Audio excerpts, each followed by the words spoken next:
धर्म को कमतर बताने की ये बहस नहीं है। तो यदि कोई इस उम्मीद से देख रहा है या यहां आया है तो मैं आपको आश्वस्त करना चाहता हूं कि आपको नाउम्मीदी हाथ लगेगी। इस बहस में बहुत ज्यादा धार्मिक प्रतीकों के इस्तेमाल को लेकर भी ये दोनों लोग जो अभी आपको गंभीर दिख रहे हैं भले लोग हैं, कल शाम को चाय पर मिले थे, बहुत हंसी मजाक भी इनके बीच हुआ था और गलबैयां डालते हुए एक तस्वीर भी हुई थी। ये इस बात का प्रमाण है कि इंटरनेट पर जो हल्ला मचा हुआ है उसके मुकाबले ये दोनों लोग बहुत ही अच्छे शांत ढंग से बहस के लिए राजी हो गए हैं। ट्विटर की बातें ट्विटर तक सीमित, एलन मस्क आजकल उसको एक्स कहते हैं। और अब इस बहस की शुरुआत मैं इन विद्वानों का, हालांकि इनको परिचय की जरूरत नहीं पर हो सकता है, हमें पत्रकारिता में सिखाया जाता है कि नेवर अज्यूम, विज्ञान भी यही कहता है। मुफ्ती शमाइल नदवी साहब इस्लामिक विद्वान, शिक्षाविद हैं, कोलकाता के वाहियान फाउंडेशन के संस्थापक हैं, लखनऊ की प्रतिष्ठित दारुल उलूम नदवतुल उलमा से ग्रेजुएशन किया है, सोशल मीडिया और सार्वजनिक मंचों पर अध्यापन और बौद्धिक कामों में सक्रिय हैं और इस समय इंटरनेशनल इस्लामिक यूनिवर्सिटी मलेशिया से पीएचडी कर रहे हैं। अच्छी बात यह है कि पढ़ाई के साथ साथ ट्रैवल ब्लॉग भी बनाते हैं। पेट्रोनस टावर के सामने का ब्लॉग हमने देखा। हमारे साथ जावेद अख्तर साहब हैं। जावेद अख्तर साहब कवि हैं, शायर हैं, गद्य भी लिखते हैं, फिल्मों के लिए संवाद लिखे हैं, गीत लिखे हैं। इससे इतर ये वैज्ञानिक सोच को लेकर या अपने डिक्लेयर्ड एथिज्म को लेकर भी मुखर रहते हैं और अपने तहीं रैशनैलिटी की बात करते हैं। देवियों और सज्जनों, डज गॉड एग्जिस्ट? इस सवाल का जवाब सब अपने अपने तहीं खोजने की कोशिश कर रहे हैं। कोई इसको गॉड डैम पार्टिकल की खोज बताता है, कोई गॉड पार्टिकल की खोज बताता है, कोई हिग्स बोसान की खोज बताता है, कोई ये सवाल जवाब तलाशने की कोशिश करता है कि मास एग्जिस्टेंस में आखिर आया कैसे, हुआ क्या था, सृष्टि के पहले, समय के पहले क्या था। और कोई ये कहता है कि ये सारी खोजें जिस मस्तिष्क में हो रही हैं प्रकृति के क्रम में, वो कैसे विकसित हुआ। मैं उम्मीद करता हूं कि हम आज इन बुनियादी सवालों के कुछ जवाब हासिल करने में कामयाब हूं। मैं सबसे पहले मंच पर आमंत्रित कर रहा हूं मुफ्ती शमाइल नदवी साहब को। आइए सर जी।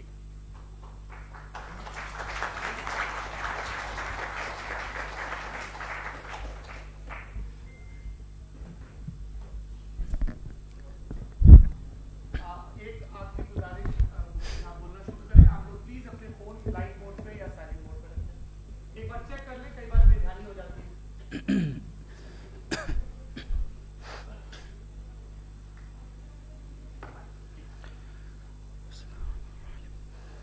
तमाम तारीफ़ें उस क्रिएटर के लिए जिसने इस यूनिवर्स को एक मकसद के तहत पैदा किया है। रिस्पेक्टेड जनाब जावेद अख्तर साहब, मिस्टर सौरभ द्विवेदी और respected audience, thank you all for being here today.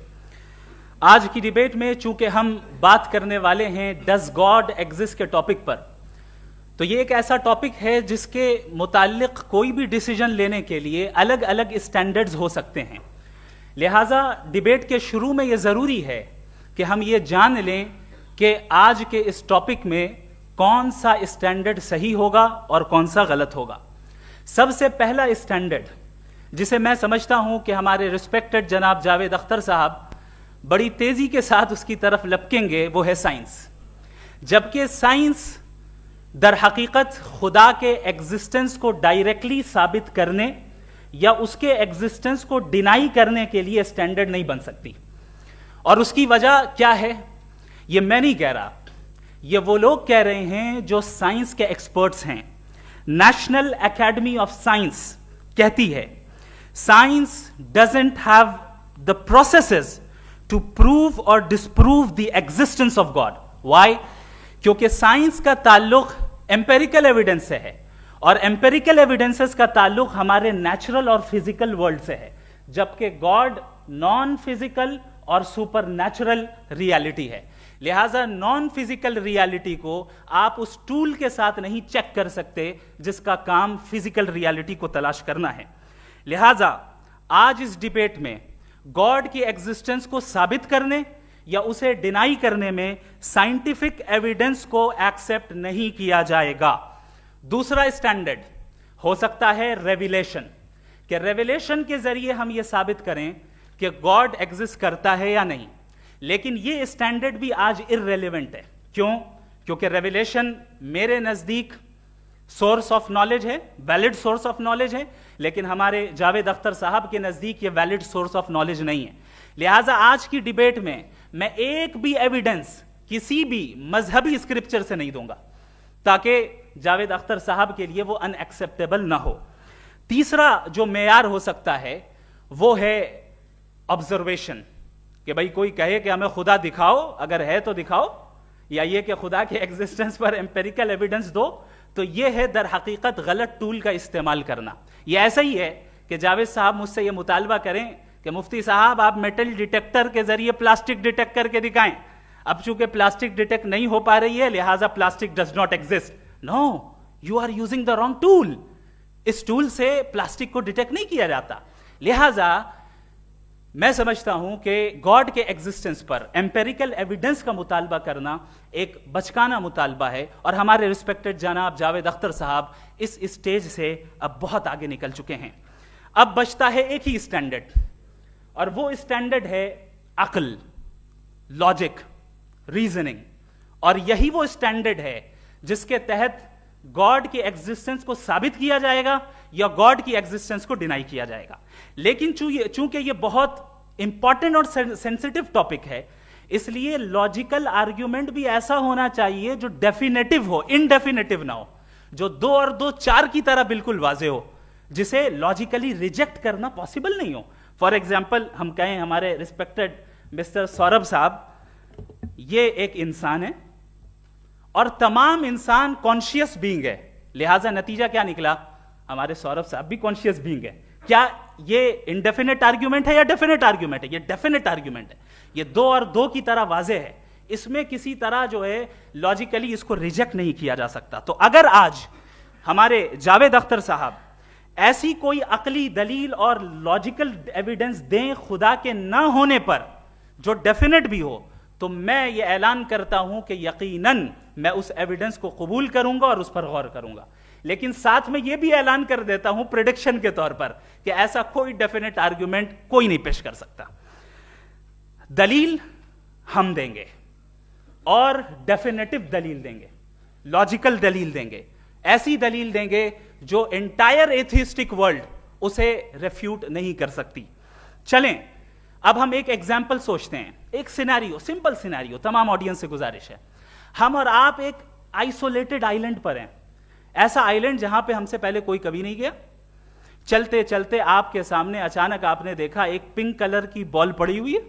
सबसे पहला सवाल आपके जहन में क्या आएगा कि ये बॉल यहां क्यों आई, कैसे आई, ये पिंक कलर की ही क्यों है, कोई और कलर भी हो सकता था, ये इसी शेप में क्यों है, कोई और शेप भी हो सकता था। नेचुरली आप इस तरफ पहुंचेंगे कि कोई ना कोई है जिसने इन स्पेसिफिक प्रॉपर्टीज के साथ इस बॉल को बनाया है और यहां पे रखा है। चूंकि आप जानते हैं कि ये जो बॉल है इसका एग्जिस्ट करना जरूरी नहीं है, ये एग्जिस्ट कर भी सकती थी, नहीं भी कर सकती थी, और एग्जिस्ट करना ही था तो किसी और फॉर्म में करती, किसी और कलर में करती। अब आप इस बॉल को एक्सपैंड करते चले जाएं, एक्सपैंड करते चले जाएं, एक्सपैंड करते चले जाएं, यहां तक कि ये बॉल यूनिवर्स के साइज की हो जाए। बताइए कि क्या साइज के बढ़ जाने से सवाल बदल जाएगा? हरगिज नहीं बदलेगा। अभी भी सवाल रहेगा, ये यूनिवर्स कहां से आया, इन स्पेसिफिक प्रॉपर्टीज के साथ कहां से आया, क्यों आया, किसने बनाया, ये सवाल उस वक्त भी वैलिड रहेगा। लेकिन ये सवाल अगर हम जनाब जावेद अख्तर साहब से करें तो चूंकि इनका वर्ल्ड व्यू एथिस्टिक है, और सिर्फ इनका नहीं, मतलब जितने भी एथिस्ट हैं और एथिस्टिक वर्ल्ड व्यू को रखने वाले से अगर आप ये सवाल करें कि ये यूनिवर्स कहां से आया, तो इनका जवाब या तो आर्ग्यूमेंट फ्रॉम इग्नोरेंस होगा या डॉगमेटिक होगा।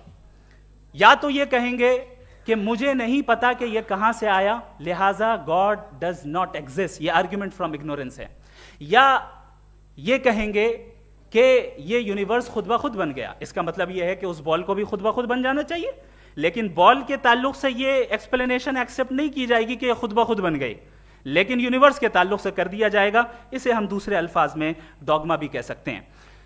दूसरी चीज, हमारे जावेद अख्तर साहब जरूर गॉड ऑफ गैप्स की मिसाल भी जरूर देंगे। और मिसाल देंगे कि पहले ज़माने में बिजलियां कड़कती थी तो लोगों ने किसी एक खुदा की तरफ, और बारिश होती थी तो दूसरे खुदा की तरफ मंसूब कर दिया, उनके पास दलील नहीं थी। यह हमारा वर्ल्ड व्यू है ही नहीं, यह हमारा वर्ल्ड व्यू है ही नहीं, क्योंकि नेचुरल फिनोमेना के प्रोसेस की इंटरप्रिटेशन को जान लेने से यह कहां से साबित हो गया कि गॉड एग्जिस्ट नहीं करता है। इस पर मैं इंशाअल्लाह अभी आगे बात करूंगा। आप हजरात ये भी देखेंगे, और मैं ये एक्सपेक्ट करता हूं कि हमारे रिस्पेक्टेड जनाब जावेद अख्तर साहब जरूर इमोशनल आर्ग्यूमेंट्स भी देंगे, जो कि एक लॉजिकल फेलेसी है जब बात आती है ट्रुथ को डिसाइड करने में। क्यों?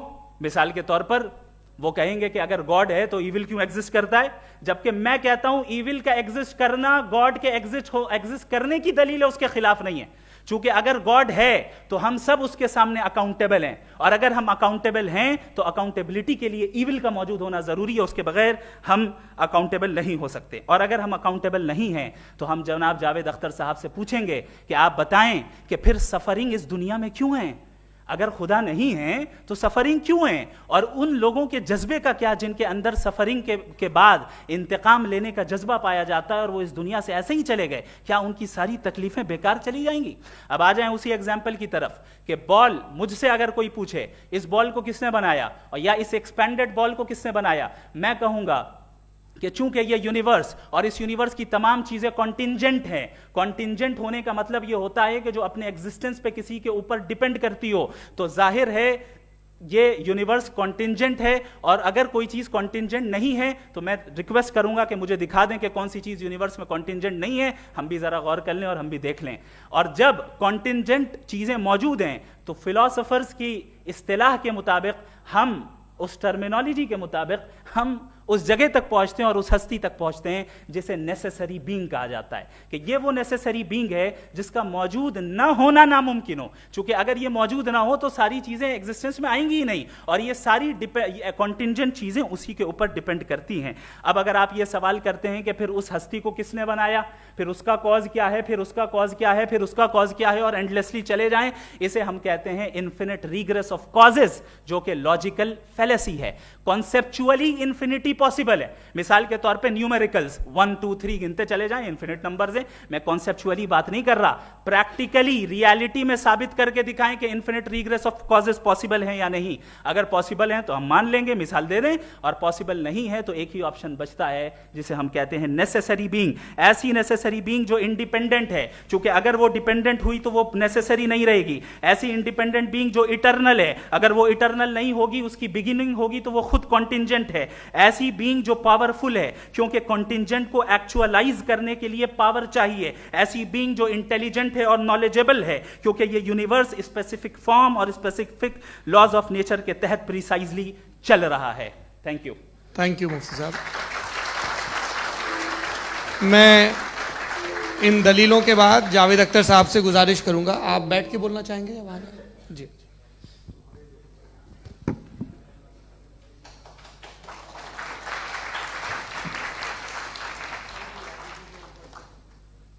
पहले तो मैं मुफ्ती साहब को एक अच्छी खबर देना चाहूँगा कि मेरी नॉलेज साइंस के बारे में बड़ी मामूली है, तो आप फिक्र ना करें उसकी, लेकिन कुछ कॉमन सेंस है मुझ में।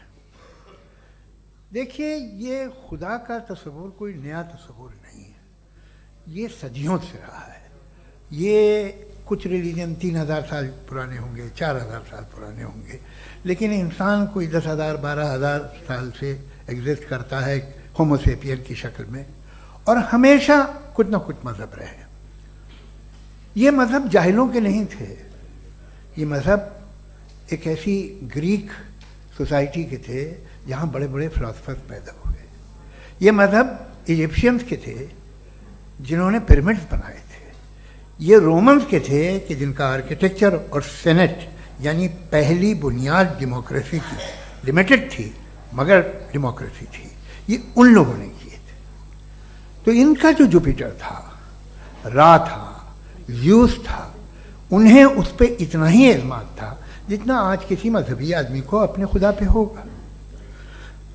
क्रिश्चियनिटी आने से पहले यूरोप में एक मजहब था, जर्मेनिक रिलीजन। उसका एक खुदा था, उसकी एक बीवी थी, उसके 2 बेटे थे, एक बेटी थी। फिर जर्मनी में जब यूरोप में क्रिश्चियनिटी आई तो वो खुदा, उसकी बीवी और पूरे ख़ानदान चला गया। तो हमने, अगर हम हिस्ट्री देखें तो खुदा जो है वो ज़्यादातर फ़ानी है, वो हमेशा रहे नहीं। और वो जो लोग इन्हें मानते थे, उनको आप कहें वो तो जाहिल थे, उन्हें तो कुछ पता ही नहीं था, ऐसा नहीं है। वो अपने वक्त में बड़े काबिल लोग थे और अपने वक्त में उन्होंने बड़े बड़े काम किए हैं, फिलोसफर्स थे, साइंटिस्ट थे। लेकिन उनका मजहब कहाँ गया, उनके खुदा कहाँ गए? आज जो खुदा हैं दुनिया में, लोग उन्हें मानते हैं। आपको क्या मालूम कि कितने बरसों के बाद क्या होने वाला है? हम यूरोप में देखते हैं तो चर्च खाली हैं। तो वक्त के साथ चीज़ें बदलती हैं। जहाँ तक इसका ताल्लुक है मजहबों का, हर मजहब आपसे एक चीज़ मांगता है, फेथ। ये फेथ क्या चीज़ होती है? What is the difference between faith and belief? ये तो बहुत ही अहमकाना बात होगी कि कोई आदमी कहे साहब अगर खुदा है तो मुझे दिखाइए। ये तो जाहिलाना बात हुई। मैंने तो नॉर्थ पोल नहीं देखा है, मगर मैं मानता हूँ कि नॉर्थ पोल है। मैं क्यों मानता हूँ? इसलिए कि अगर ये दुनिया राउंड है तो उसका कोई टॉप होगा। कुछ लोग हैं जो वहाँ गए भी हैं, कॉमन सेंस कहता है कि ऐसा होगा, सबूत है, गवाह है, रीज़न है। तो ये मेरा फेथ नहीं है। तो फेथ में और बिलीफ में डिफरेंस क्या है? जो मजहब मांगता है आपसे, हर मजहब फेथ मांगता है। फेथ का मतलब ये है कि ना कोई गवाह हो, ना कोई सबूत हो, ना कोई रैशनल हो, ना कोई लॉजिक हो, ना कोई प्रूफ हो, मगर तुम एक बात को मानो। ये है फेथ। वरना बिलीफ होता। अगर इसमें कुछ भी सबूत होते, गवाह होते, तो फिर इसे आप बिलीफ कहते। जैसे मेरा बिलीफ है कि नॉर्थ पोल है, मेरा फेथ थोड़ी है। फेथ इन तमाम शर्तों को रद्द करता है। तो फिर स्टुपिडिटी क्या है? अगर मैं एक बात ऐसी मानूं जिसकी ना कोई लॉजिक है, ना कोई रैशनल है, ना कोई प्रूफ है, ना कोई गवाह है, ना कोई सबूत है, और मैं उसे मानूं, तो ये स्टुपिडिटी हुई। इसे ही भाई कल को मैं यकीन कर लूं कि एलॉन मस्क जो है मेरा भाई है, तो मुझे इंतहाई खुशी होगी, सुकून भी बहुत मिलेगा मुझे। लेकिन और कहे भाई क्यों मानते हो, क्या सबूत है? भाई वो तो अमेरिकन है और तुम तो इंडियन हो, वो तो नस्ल अलग है, तुम्हें कभी मिले भी नहीं। साहब देखिए मेरा फेथ है, इस पर बात न किया। फेथ का मतलब ही यह है कि आप प्रूव नहीं कर सकते। अगर आप प्रूव कर सकते हो तो फेथ की जरूरत ही नहीं, फिर तो आप बात करेंगे, आप कितनी बहस कर लीजिए। अल्टीमेटली दुनिया का हर मजहब फेथ पे टिका है, और फेथ का मतलब है एक ऐसा यकीन जिसका कोई सबूत, कोई गवाह, कोई रैशनल नहीं। अब आप ये कहें, क्या आप ये क्यों कह रहे हैं कि साहब ये कायनात किसने बनाई? कमाल ये है कि आपने बताया कि एक आइलैंड पे गए और एक बॉल देखी। आपने ये नहीं कहा कि आइलैंड किसने बनाया, आपको सिर्फ बॉल पे हैरत हुई। हमने आइलैंड पे हमने हैरत नहीं की, होते हैं आइलैंड। इसी तरह ये आइलैंड है, सितारे, ये गैलेक्सीज, ये सब आइलैंड हैं खला में। हम उन्हें टेकन फॉर ग्रांटेड लेते हैं, हम पूछते नहीं किसने बनाए। आपने जजीरे के बारे में भी नहीं पूछा है। मेरी पैदाइश कैसे हुई? क्या मैं प्लान्ड पैदा हुआ था? I was plan to be born, या एक लकी स्पर्म था जो किसी एग से चिपक गया? मेरी पैदाइश रैंडम। और इंसाफ जिसे आप कहते हैं, इंसाफ का तो नेचर से कोई वास्ता ही नहीं है। जो आप कहते हैं कि एक दिन इंसाफ मिलेगा, इंसाफ is a human concept. Nature में कोई इंसाफ नहीं। अगर शेर हिरन को खा जाता है तो उसे कोई सजा नहीं मिलती।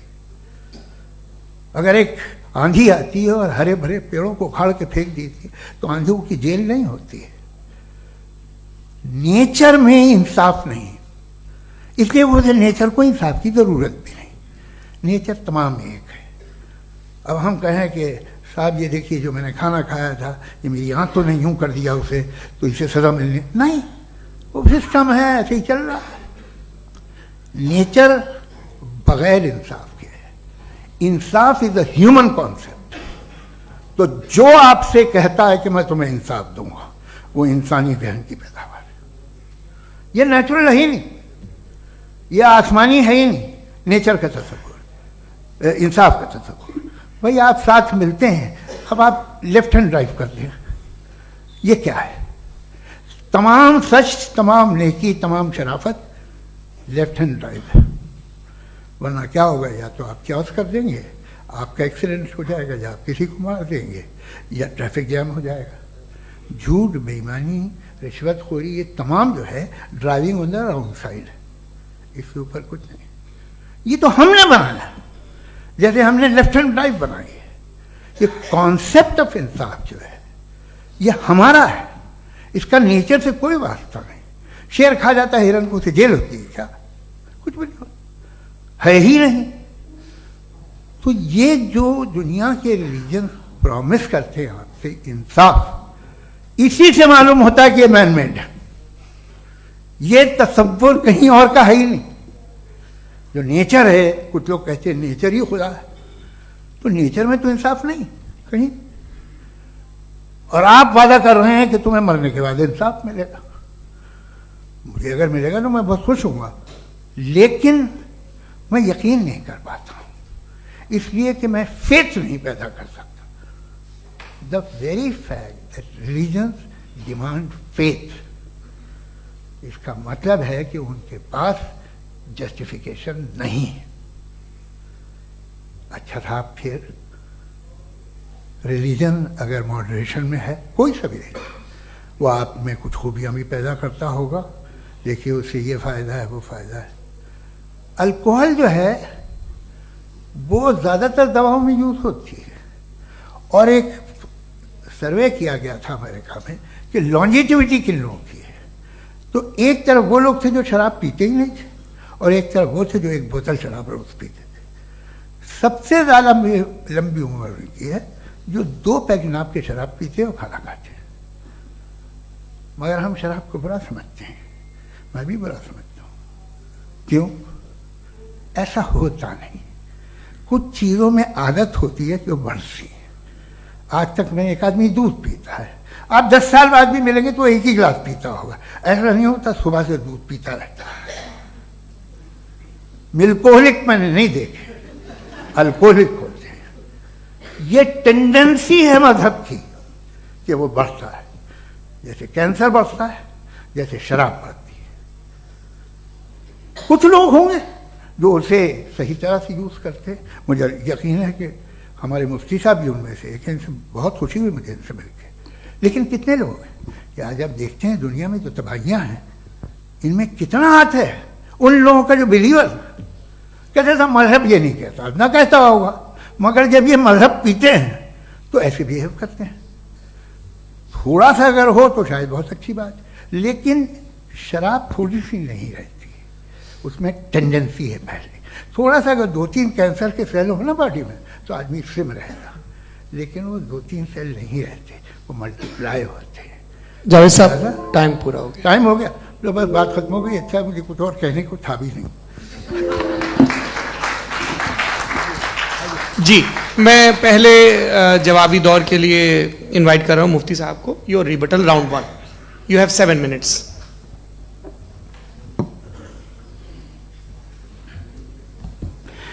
Thank you very much Javed साहब, आपकी बात को सुनकर बड़े महजूज हुए हम लोग। महजूज, do you understand? We enjoyed.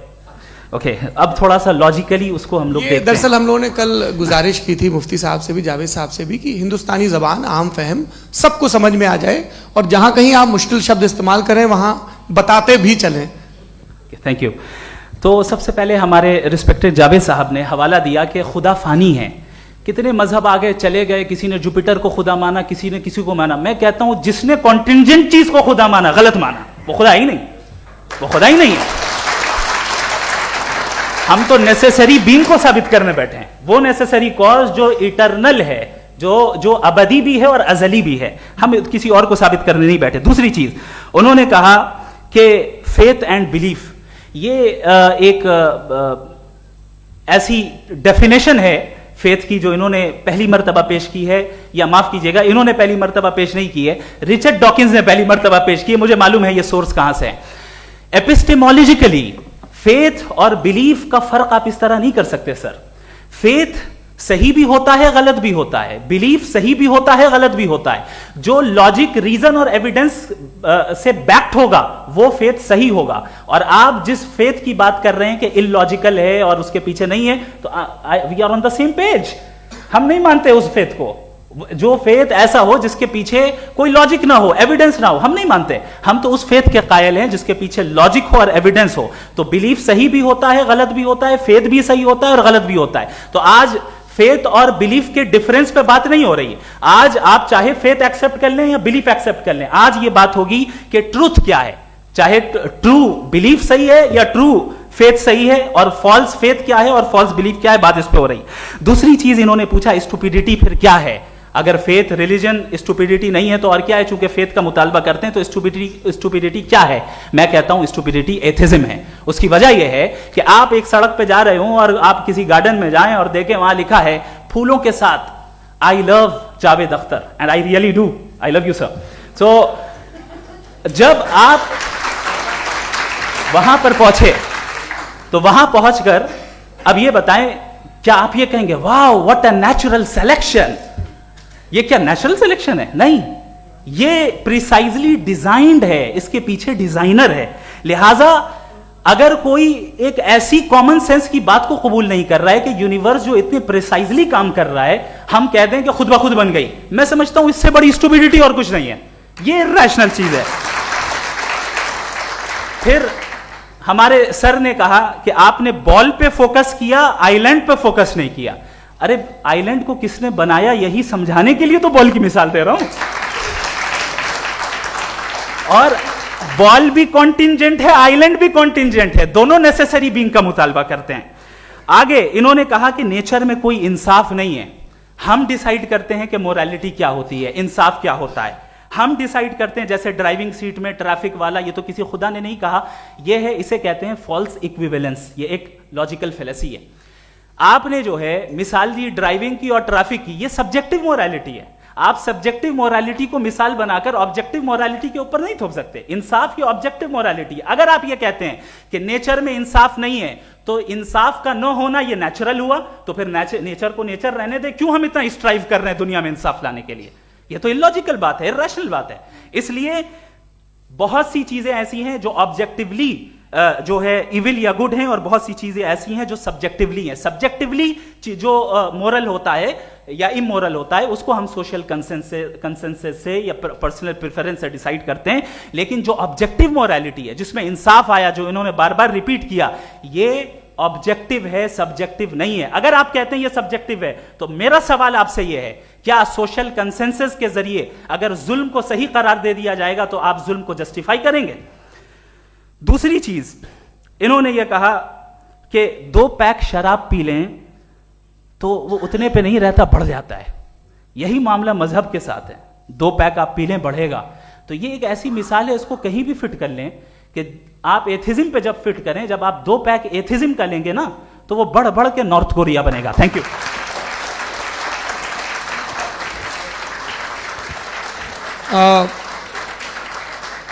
First round की रिबटल के लिए मैं जावेद साहब को इनवाइट कर रहा हूं। आपके पास 7 मिनट का वक्त है, रीसेट कर दीजिएगा प्लीज। मुझे इस बात की खुशी है कि मुफ्ती साहब ने भी मान लिया कि नेचर में कोई इंसाफ नहीं है। तो कोई भी चीज़ जो इंसान ने नहीं बनाई है उसमें इंसाफ नहीं होता है। एक बात मैं आपसे अर्ज करूँ, जरा पता लगा लीजिएगा, ये जो आप बाग में जाते हैं बेहद खूबसूरत फूल देखते हैं ना, इनमें से कोई नेचुरल नहीं है। ये सारे फूल क्रॉस करके बनाए गए हैं। जो जंगल में फूल होते हैं निहायत मामूली होते हैं। ये फूल इंसानों ने बनाए हैं। जो आप बाग में देख के वाह वाह कहते हैं, ये इंसानों के बनाए हुए हैं। डिफरेंट फूलों को क्रॉस करके, डेवलप करके, फिर क्रॉस करके इस तरह से बनाए गए। नेचुरल फ्लावर नहीं। किसी जंगल वीरान में जाके आप गुलाब के फूल नहीं देखेंगे। ये सब बनाए हुए इंसान ने, बहुत से काम इंसान ने किए। बाकी है कि आपने मेरी एक बात का जवाब नहीं दिया, जिससे मुझे शिकायत है कि फेथ क्या है और आप फेथ मांगते क्यों हैं मुझसे?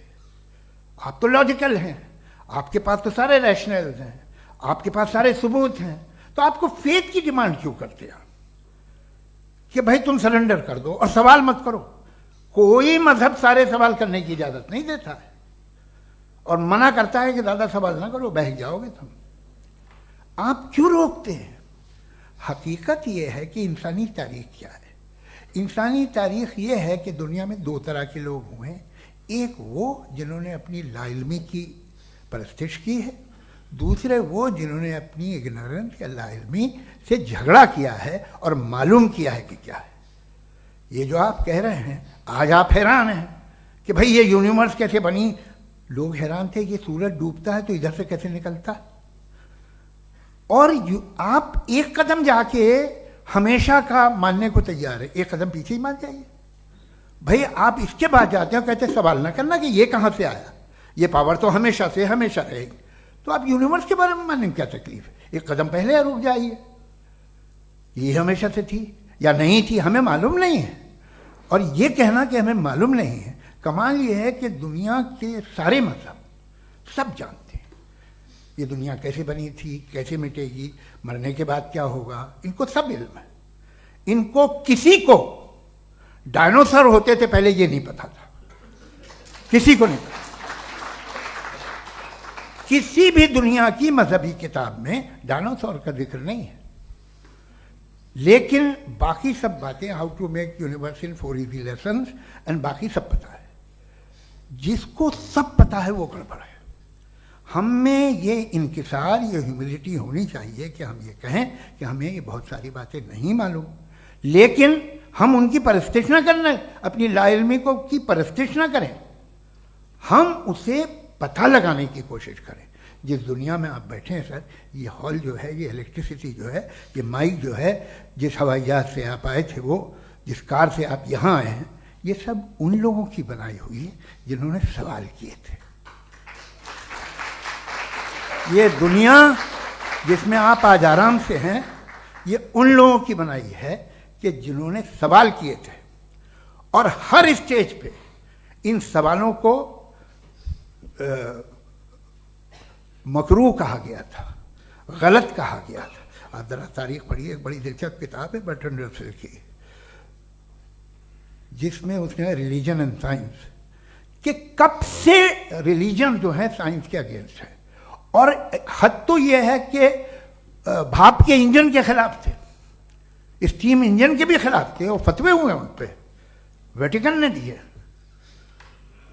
तो ये हमेशा, अभी जैसे ही ये राइट विंगर आते हैं अमेरिका में पावर में, तो वो जो अपना ये क्या बोलते हैं उसे, सीड क्या बोल रहे, सीड क्या जो, हाँ नहीं सीड जो होते हैं जिन पे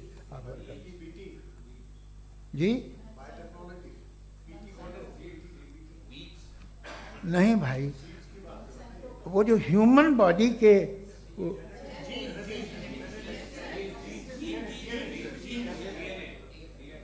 उस पर रिसर्च बंद हो जाती है, रिपब्लिकन नहीं करने देते। अरे भाई इतना डर क्या है तुम्हें? एक जमाने में बहुत नाराज थे ये सारे मजहबी लोग कि ये इंसान तो इंसान बनाने की कोशिश कर रहा है। आपको क्या तकलीफ भाई, बना ले तो बना लेने दो, ये खौफ क्या है? और ये सब आज जो आप कह रहे हैं नामुमकिन है, ये कैसे हुआ? मुझे एक किस्सा याद आता है। जब मैं 6ठी क्लास में था तो मैं मैथमेटिक्स में बहुत वीक था, तो एक टीचर रख दिया गया, उसने 1 2 3 4 5 6 7 को सिखा दिया मुझे। वो दिन मैं भूल नहीं सकता हूँ मुफ्ती साहब, जिस दिन उसने ये बताया कि 1/2 क्या होता है और 3/4 क्या होता है। मुझे ऐसा लगा कि मेरा सर बीच से फट जाएगा। यह आदमी कह रहा है कि जो दीवार के अंदर जाओ वॉक करते हुए। आज हंसता हूँ मैं इस बात पे। तो आज जो बातें आपके जहन से बिल्कुल परे हैं और आप हैरान होते उन्हें देख के, एक वक्त आएगा कि मामूली लगेंगे। और हुआ है, आपकी इंसानी तारीख ही है। इतनी जल्दी सारे फैसले आप मत कर लीजिए, थोड़ा ये ह्यूमिलिटी रखिए कि भाई ये हमें नहीं मालूम। ये कहने में क्या आ रहा है? ये यूनिवर्स कहाँ तक फैली, ये कब से है और कब तक रहेगी, हमें नहीं मालूम। आपने फैसला कर लिया कब बनी। ये आपके हिसाब से कोई 14 बिलियन ईयर बनी जो समझा जाता है। उससे पहले हजारों करोड़ों अरबों साल तक खुदा बैठा क्या कर रहा था? खामोश बैठा था ऐसे ही, दवाइयाँ ले रहा था। फिर उसे आइडिया आया, यार एक काम करते, वक्त अच्छा गुजर जाएगा, यूनिवर्स बना से। सोचिए, वो तो हमेशा से है ना, मगर यूनिवर्स हमेशा से नहीं है, ये तो बनाई गई है। और उससे पहले क्या था, इनका क्या काम था? कैसी बात है, ये बड़ा आसान है। जो बात हमें आज धीरे धीरे पता चली है, बरसों 2000 और 2500 साल पहले आपको किसी ने बता दिया कि क्या था, आप मान गए, और तब से वही मान रहे हैं जो 2500 साल पहले कहा गया था। सब कुछ बदल गया है, सॉल्व हो रही हैं चीज़ें। अभी साइंस बिल्कुल दावा नहीं करती, या कोई फिलोसफर ये दावा नहीं करता कि हमें सब मालूम, बल्कि वो कहता है कि हमें जितना मालूम होता है उससे ये मालूम होता है कि हमें कितना कम मालूम। तो हम अपनी जहालत से लड़े, उसकी परस्तिश न करें। जी, time, thank you so much. मैं तर्कों की श्रृंखला में राउंड 2 के लिए मुफ्ती साहब को आमंत्रित कर रहा हूं। आपके पास एक बार फिर से 7 मिनट का वक्त है। शुक्रिया। जनाब जावेद अख्तर साहब कई मर्तबा दोहरा रहे हैं कि फेथ का मतलब बताइए, फेथ का मतलब बताइए। मैंने बता दिया, फेथ सही भी होता है, गलत भी होता है। और आज हम फेथ पे बात नहीं कर रहे, हम ट्रुथ और डज गॉड एग्जिस्ट पे बात कर रहे हैं। क्या डज गॉड एग्जिस्ट, ये ट्रुथ यानी गॉड है या नहीं है, इसमें से दोनों ट्रुथ क्या है। अब आप उसे फेथ कह लें, बिलीफ कह लें, नॉट माई बिजनेस। उसके बाद आपने कहा कि भाई सवाल करने से मजहब रोकता है। मैं कहता हूं जो रोकता है वो रोकता होगा, मैं नहीं रोकता, बल्कि सवाल करें, सवाल करना चाहिए। सवाल कर करके तो हम आगे बढ़ते हैं, तरक्की करते हैं, और इसीलिए मैं आज यहां पे आया हूं। लेकिन सवाल सिर्फ खुदा से नहीं होगा, आपसे भी होगा। सवाल एथिज्म से भी होगा, सवाल सिर्फ मजहब से नहीं होगा, सबसे होगा। और आज मैं सवाल करूंगा और उम्मीद है कि आप जवाब देंगे। अभी तक आपने वैसे कॉन्टिंजेंसी आर्गुमेंट का कोई जवाब नहीं दिया है। चलें, आपने कहा यूनिवर्स के बारे में इटर्नल क्यों नहीं बोल देते। ये चूंकि लॉजिकली पॉसिबल ही नहीं है कि यूनिवर्स इटर्नल हो। यूनिवर्स एक कॉन्टिंजेंट चीज है जो टाइम एंड स्पेस के पाबंद है, टाइम एंड स्पेस से बाउंड है। जो टाइम एंड स्पेस से बाउंड होगा वो कॉन्टिंजेंट होगा, जो कॉन्टिंजेंट होगा वो उसकी बिगिनिंग हुई होगी, जिसकी बिगिनिंग हुई होगी वो इटर्नल नहीं हो सकता। ये तो कॉमन सी बात है। आपने कहा कि किसी मजहबी किताब में डायनासोर का जिक्र नहीं है। अफसोस कि आज तक किसी मैथमेटिक्स के किताब में मुझे डायनासोर का जिक्र नहीं मिला। तो इसका मतलब मैथमेटिक्स की किताब बेकार है? नहीं, उसका वो टॉपिक नहीं है। रेवलेशन का और मजहबी किताबों का टॉपिक ये नहीं है कि आपको आके बताए साइकिल कैसे बनाते हैं, या आकर ये बताएं कि जो है डायनासोर कब था। वो तो मोरालिटी सिखाने आया है, गॉड के बारे में बताने आया, नॉन फिजिकल रियलिटी की हकीकत को सिखाने के लिए आया। रिलीजियन साइंस को रोकता है? नहीं रोकता। अगर रोकता है तो गलत करता है। रिलीजियन साइंटिज्म को रोकता है, जिसमें हमारे जावेद साहब मुख्तल हैं। साइंस और साइंटिज्म में फर्क है। साइंटिज्म यह है कि आप समझें कि साइंस और साइंटिफिक मेथोडोलॉजी ये नॉलेज को हासिल करने का वाहिद सोर्स ऑफ नॉलेज है। यह है साइंटिज्म। हम इसे रिजेक्ट करते हैं। हम साइंस को तो तरक्की करते हैं। भाई आप हमारी पूरी तारीख कर लें, पढ़ लें तो आपको पता चल जाएगा। बहरहाल ये अलग टॉपिक है। उसके बाद इन्होंने एक लफ्ज कहा, वेटिकन ने फतवा दिया। वेटिकन का फतवे से कोई ताल्लुक नहीं है, दोनों कॉन्ट्राडिक्टरी अल्फाज हैं। उसके बाद उन्होंने कहा कि भाई हमें नहीं मालूम। अगर नहीं मालूम तो क्लियरली कह देना कि नहीं मालूम है, इसमें क्या हरज है। तो वही तो मैं कह रहा हूं ना कि आप कह दें कि नहीं मालूम, लेकिन क्लेम क्यों कर रहे हैं कि गॉड एग्जिस्ट नहीं कर रहा है। आप कह दें नहीं मालूम है, हो सकता है हो सकता ना हो, लेकिन आप क्लेम कर रहे हैं। The moment you say God does not exist, this is a claim, and now the burden of proof is upon you too, जैसे हमारे ऊपर है। और क्यों है मैं बताता हूं, क्यों है ये भी मैं बताता हूं। फिलोसॉफिकली जो क्लेम होता है ना, सिर्फ ये नहीं होता कि इंसान कहे पॉजिटिव क्लेम करे और नेगेटिव क्लेम करे तो बर्डन ऑफ प्रूफ नहीं है। आप मिसाल के तौर पे मैं कहूं कि फुला उस कमरे में कोई नहीं है, मैंने एक नॉलेज का क्लेम किया है। उस कमरे में कोई नहीं है, मैंने एक नॉलेज का क्लेम किया। या तो मैं कहूं मुझे नहीं पता, हो भी सकता है नहीं भी हो सकता है, this is not a claim. लेकिन जब मैं कह रहा हूं कि वहां कोई नहीं है, या मैं कह रहा हूं वहां कोई है, दोनों क्लेम है और दोनों के ऊपर बर्डन ऑफ प्रूफ है। हमारे ऊपर भी बर्डन ऑफ प्रूफ है। मैंने कंटिंजेंसी आर्ग्यूमेंट दिया, इसे तोड़कर दिखाइए। आखिरी चीज, इन्होंने कहा कि खुदा दुनिया बनाने से पहले 150 साल पहले या करोड़ों साल पहले क्या कर रहा था? अरे हजरत, चलें, बहरहाल मैं जवाब दे देता हूं। आप हमारे रिस्पेक्टेड पर्सनालिटी हैं, अगर आप नहीं होते तो मैं इसे एंटरटेन ही नहीं करता। टाइम, ये 100 साल पहले या 100 साल बाद, पहले बाद में अभी, ये वो अल्फाज हैं जिनका ताल्लुक टाइम से है। टाइम शुरू ही हुआ है यूनिवर्स की बिगिनिंग के बाद, तो उसके पहले खुदा क्या कर रहा था? सवाल इलॉजिकल है, ये फेलेसी है। यानी आप ये कह रहे हैं कि यूनिवर्स के बनने से पहले खुदा क्या कर रहा था? टाइम के बनने से पहले, पहले का ताल्लुक टाइम से, टाइम उस वक्त था ही नहीं, तो ये सवाल ही इनवैलिड है खुदा के ताल्लुक से। दूसरी चीज, आर्ग्यूमेंट ऑफ कंटिंजेंसी जो मैंने आपके सामने पेश की है, आपने बार बार ये प्रूफ किया और ये कह रहे हैं कि गॉड ऑफ गैप्स। देखिए, पहले नहीं मालूम था, साइंस ने कर दिया। सिंपल की मिसाल से मैं समझा देता हूं। जिस गैप्स की आप बात कर रहे हैं ना, साइंस उन गैप्स को जिन चीज के जरिए भी प्रूव करेगा वो कॉन्टिंजेंट ही होगा, अब चाहे वो फोर्स हो, मैटर हो या एनर्जी हो। लिहाजा सवाल हमारा उस वक्त भी वैलिड होगा जब तक कि आप नेसेसरी बीइंग पे ना आ जाएं, और इन्फिनिट रिग्रेस पॉसिबल नहीं है of causes in practical world, तो जाहिर है कहीं रुकना पड़ेगा, जहां रुकेंगे वही खुदा है। दूसरी चीज, आपने ये कहा, क्या कह रहा था मैं, किस पॉइंट को? What? Oh no, after that. Just now. हाँ, जहां रुकेंगे वही खुदा है। बहरहाल, तो टाइम का जिक्र हो गया, गॉड ऑफ गैप, सॉरी, या इसकी एक मिसाल आप ले लें। एक कार है, एक साहब ने देखा कि भाई कार जो है उसके व्हील्स कितने अच्छे लगे हुए हैं, सही जगह पे, स्टीयरिंग जो है कितने अच्छे जगह पे लगी हुई है, और सीट्स कितने वेल डिजाइंड है, कितनी प्रिसाइजली ये कार काम कर रही है, तो जरूर कोई ना कोई इसे क्रिएट किया है, किसी ने क्रिएट किया है। अब जावेद साहब आए और कहे, अरे जनाब बोनेट खोलिए, इसमें इंजन है, इंजन इस कार को चला रहा है, hence prove no one has created the car. This is illogical, this is irrational. आपने इंजन के जरिए उस गैप को तो साबित किया, लेकिन क्या उससे कार की जो क्रिएशन है और उसका जो क्रिएटर है ये इम्पॉसिबल हो जाए? ऐसा पॉसिबल है? उसका सवाल खत्म हो जाए, ऐसा पॉसिबल है? नहीं।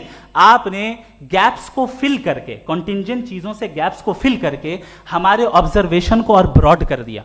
अब हमें और पता चल गया कि ये जो कार है इसका सिस्टम कितना ज्यादा कॉम्प्लेक्स है। पहले कम समझते थे, अब कॉम्प्लेक्सिटी और ज्यादा वाजे हो गई। अब हमें समझ में आ रहा है कि हमारी सर्टेनिटी और बढ़ गई कि जरूर इस कार को किसी ना किसी ने बनाया। यही मामला यूनिवर्स का है। साइंस हमेशा फिजिकल वर्ल्ड की चीजों को ही फिल करती जाएगी और फिजिकल चीजों से ही करती जाएगी, चूंकि एम्पेरिकल एविडेंस का ताल्लुक फिजिकल वर्ल्ड से है।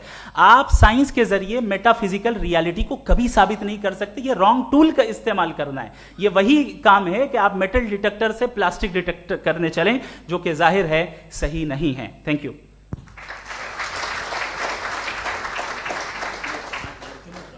जी, ये आर्ग्यूमेंट का राउंड 2 है। हाँ। 7 मिनट है। पहले तो मैं आपसे अर्ज करूं कि आपने कहा कि जब कायनात ही नहीं थी तो वक्त भी नहीं था, कुछ भी नहीं था। कैसे नहीं था? खुदा था, एक एग्जिस्टेंस तो था ना खुदा का। तो जब खुदा था तो वक्त भी होगा। ऐसा नहीं कि कुछ भी नहीं था, खुदा था। अच्छा, बाकी एक आपने कहा साहब आप साबित कीजिए, आपके पास भी लॉजिक है, मेरे पास भी लॉजिक है। आप मेरा जिम्मेदारी नहीं है साबित करना कि खुदा है। बर्टन रसल ने बड़ी अच्छी बात कही।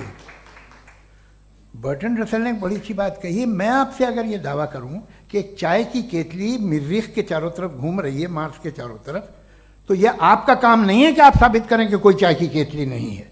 ये मेरा काम है, मैंने दावा किया है। ये दावा तो मजहबी लोग करते हैं कि खुदा है। मैं क्यों साबित करूं कि नहीं है? जब तक आप मुझे कन्विंस नहीं कर देंगे मैं नहीं मानूंगा। आपकी जिम्मेदारी है, मेरी जिम्मेदारी नहीं है। दोयम ये कि ये जो आप कह रहे हैं, जो गैप्स हैं, ये गैप जब जब किसी मजहब को चैलेंज करते हैं, जब ऐसा कोई बात आती है तो हंगामा हो जाता है कि जब वो चैलेंज करें किसी फेथ को। ये तमाम साइंस जो है इसे मुख्तलिफ जगहों पे मुख्तलिफ वक्तों में मजहब ने रोकने की कोशिश की है। ये किताब है religion and science, Burton Russell की, पढ़िएगा, अच्छी लगेगी आपको। तारीख ही है साइंस मजहब की, साइंस से उसका यही रिश्ता है। अच्छा, अब ये हम सोचें कि बहरहाल ये वजूद जो है मज़हब और ये बिलीव इन गॉड इंसान को बेहतर बना देता है, तो एक काम कीजिए, हिंदुस्तान वर्ल्ड का नक्शा लीजिए और मार्क कीजिए कि रिलीजन कहाँ कहाँ ज़्यादा है, कहाँ कहाँ, चाहे वो लैटिन अमेरिका हो या मिडल ईस्ट हो या फार ईस्ट हो या हिंदुस्तान के वो इलाके जहाँ मजहबियत ज़्यादा है। रख दीजिए नक्शा अलग। अब दूसरा नक्शा कि कहाँ कहाँ नाइंसाफ़ी, रिप्रेशन, औरतों के हुकूक की पामाली, जुल्म, डिक्टेटरशिप कहाँ है, नक्शा एक ही होगा। तो आप मुझे बताएं कि जो इसका तरकीब इस्तेमाल क्या है, खुदा का तरकीब इस्तेमाल तो बताइए। आप छोटी सी दवा सड़क पे बेचते हैं, उसकी भी तरकीब इस्तेमाल बताते हैं। इसके इस्तेमाल से तो फायदे नहीं हुआ किसी को। जो सारे के सारे खराब मुल्क हैं, खराब समाज है, वो सारे जुल्म खुदा के नाम पे करते हैं। वो गलत करते हैं, सही करते हैं, मुझे क्या लेना देना उससे। इस्तेमाल से मालूम होता ना। एक विस्की की बोतल कभी शायद देखी हो आपने, लाल रंग की होती है, उस पर रोशनी और छपड़ा इंतहाई खूबसूरत लगती है, क्या बिगाड़ रही है किसी का। उसका इस्तेमाल गलत है, इसलिए आप उसे नापसंद करते हैं। इसका इस्तेमाल गलत है, इस तसव्वुर का इस्तेमाल ही गलत है और हमेशा से गलत हुआ है। आप देख लीजिए, इंसानी तारीख देख लीजिए, आज देख लीजिए, हिंदुस्तान देखिए, दुनिया देख लीजिए क्या हो रहा है। इसे कैसे इस्तेमाल कर रहे हैं फेथ वाले लोग? क्या फेयर हैं, जस्ट हैं, जो अपने खुदाओं पे यकीन रखते हैं? वो किस तरह के लोग हैं? वो लोगों को इंसाफ देते हैं, वो बेहतर इंसान बने। तो इस दवा का फ़ायदा क्या है? चलो बहुत फ़ायदा हो रहा तो मैं इस्तेमाल कर लूँगा, मुझे तो इस दवा का कोई फ़ायदा दिखता ही नहीं। मुझे तो ऐसा लगता, मैं एक और बात बताऊँ, अगर कोई आदमी मजहबी है और अच्छा आदमी है तो मैं उसकी बहुत इज्जत करता हूँ, इसलिए कि मेरा ख्याल है मजहबी आदमी का अच्छा होना मुझसे अच्छा होने से ज़्यादा मुश्किल है। भाई हर चीज़ की एक लिमिट है। आप इतना भाग सकते हैं, इतना नहीं भाग सकते, इतना वजन उठा सकते, इतना नहीं उठा सकते, इतना दूर देख सकते हैं, इतना दूर नहीं देख सकते। उसी तरह कॉमन सेंस कहता है कि आप में नेकी का भी एक कोटा होगा। अब आप अगर सुबह जाते हैं अपनी इबादत गाह और इबादत करते हैं, तो बाहर निकलते हैं तो आप तो यही महसूस करते हैं कि आपने एक बहुत अच्छा काम किया, आपकी नेकी का एक बहुत बड़ा कोटा खर्च हो गया जिससे किसी का कोई फ़ायदा नहीं हो। मैं तो नहीं जाता हूँ, तो मुझे तो किसी को खाना खिलाना पड़ेगा, किसी बेवा की मदद करनी पड़ेगी। मैं अपना कोटा कैसे कंज्यूम करूं? आप अपना कोटा, सारे मजहबी लोग इंतहाई यूजलेस कामों में यूज करते हैं। उसके बाद भी अगर आप में बच्ची है थोड़ी सी शराफत, तो भाई वाह क्या बात है।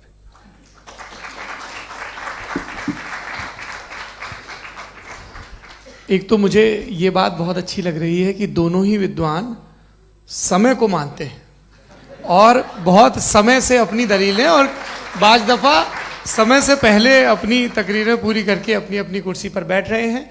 ये इस आर्ग्यूमेंट का राउंड 2 पूरा हुआ। अब रिबटल का राउंड 2 है और उसके बाद क्रॉस एग्जामिनेशन होगा। नहीं, आपका आर्ग्यूमेंट हो गया सर। हमारे यहाँ स्कूल के सिलेबस में पंच परमेश्वर कहानी पढ़ाई जाती है, प्रेमचंद जी की लिखी हुई। आप निश्चिंत रहिए, आपके कोई राउंड में मिस नहीं होने दूंगा। रिबटल का राउंड 2 मुफ्ती शमाइल नदवी साहब।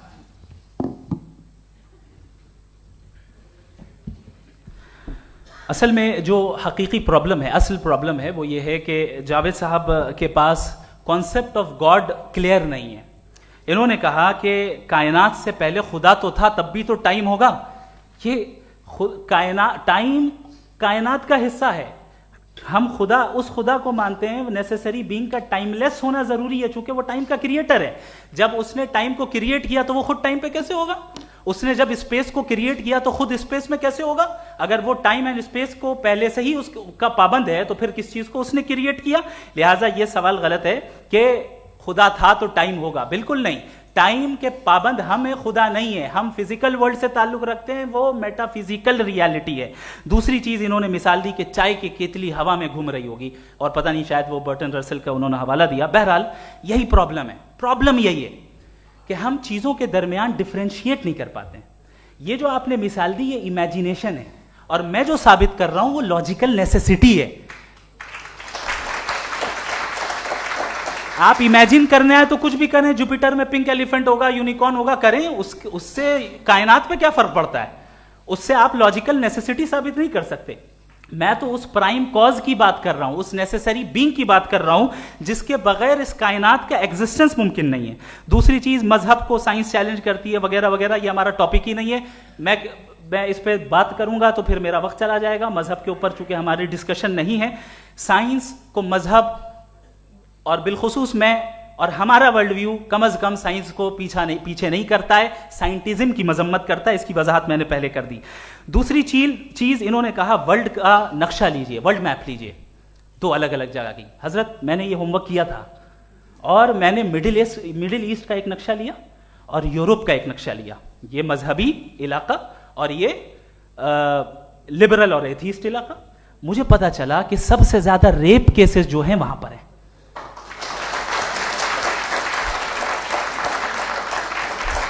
मुझे ये पता चला यूएन की रिपोर्ट के मुताबिक, मैं ये अपने घर से नहीं लेके आ रहा, कि जो वर्किंग वुमेन है यूरोपियन कंट्रीज में, उसमें 81% वुमेन सेक्सुअल हैरेसमेंट का वर्क में शुमार हो रही है। ये मिडिल ईस्ट में नहीं हो रहा है, वो मजहबी लोग हैं इसलिए नहीं हो रहा है। दूसरी चीज, आपने ये कहा कि मजहबी आदमी का अच्छा होना हमारे अच्छे होने से बहुत मुश्किल है, बहुत मुश्किल है। तो इसका मतलब यह है कि गॉड के अलावा आपके पास अच्छे और बुरे का कोई स्टैंडर्ड है। मैं चाहूंगा कि कन्वर्सेशनल स्टाइल वाली डिस्कशन और सेगमेंट पे इसी पे बात कर लेते हैं। Thank you very much.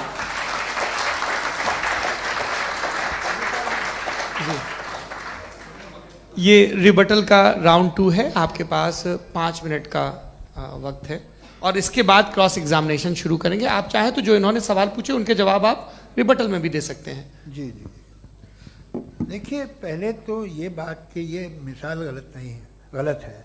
इन्होंने पहले ही हमको डिसार्म कर दिया, कह लिया अकल से मामला सॉल्व नहीं हो सकता, लॉजिक से आप पहुंच नहीं सकते। ये एक मेटाफिजिकल चीज़ है। मेटाफिजिकल अजीब सा लफ्ज़ है, ठीक से किसी को माने नहीं मालूम इसके, तो ऐसा लगता है कुछ बड़ी चीज़ है। अरे भाई क्या होता है मेटाफिजिकल, बताओ, खड़ी हो।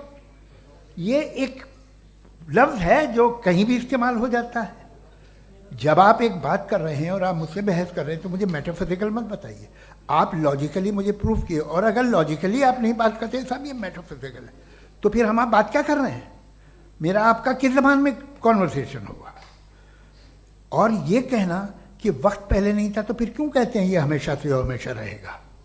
हमेशा वक्त है, तो आप कैसे कहते हैं वो हमेशा से है और हमेशा रहेगा? हमेशा का मतलब है कोई वक्त, अगर वक्त ही नहीं है तो हमेशा कैसे? बाहर वो रहेगा।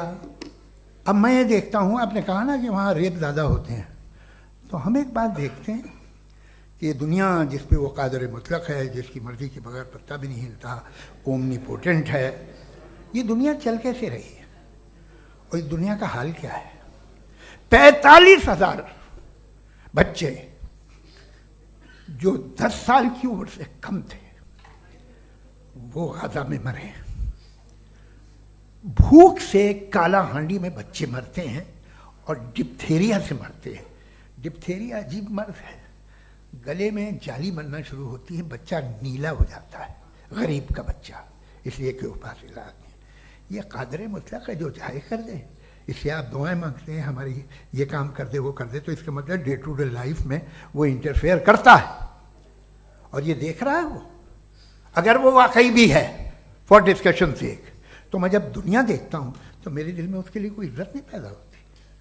ये क्या कर रहे हो तुम पूरे ऑल पावरफुल हो, ओमनीपोटेंट हो, ओमनी प्रेजेंट हो। तुम तो वहां गाजा में रहे होगे ना, तुम हर जगह हो। तुम देख रहे थे कि बच्चे की कैसे धज्जियां उड़ रही, तुम देख रहे थे और तुम चाहते हो मैं तुम्हारी परस्तिश करूंगा, तुम हो भी। अरे यार, इससे अच्छे तो हमारे चीफ प्राइम मिनिस्टर हैं, कुछ तो ख्याल करते हैं। आप किसकी इबादत कर रहे हैं? अगर वो है भी, ये दुनिया नाइंसाफी से, जुल्म से, जबर से, तशद्दुद से भरी हुई। और आप ये मत कहिएगा कि वो देख रहा है और वो बताएगा एक दिन। अगर वो देख रहा है और इंटरफेयर नहीं करता तो आप दुआ क्यों मांगते? आप कहते हैं मेरा ये काम करा दे, इसके मतलब है वो दखल दे सकता है, वो आपको नौकरी दिलवा सकता है, भले दूसरे आदमी को न मिले, मगर आपका काम कर देगा चूंकि आपने दुआ मांगी है। तो जब वो आपको नौकरी दिला सकता है, लड़की की शादी कर सकता है, बेटे को ग्रीन कार्ड दिलवा सकता है, तो कम से कम ये जो मर रहे हैं बच्चे, इनको रोक दे, कुछ तो करे। मुझे तो दुनिया में, इस दुनिया का कोई मालिक है, इसका ओमनीपोटेंट कोई रूलर है, और ये दुनिया ऐसी चल रही है। मैं तो चाहूँगा कि भाई ना हो, अगर हो तो बड़ी शर्मिंदगी की बात है। शुक्रिया।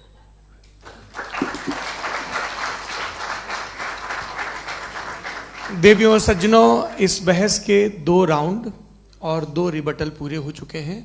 अब सबसे ज़रूरी और सबसे मुश्किल राउंड शुरू हो रहा है, क्रॉस एग्जामिनेशन का।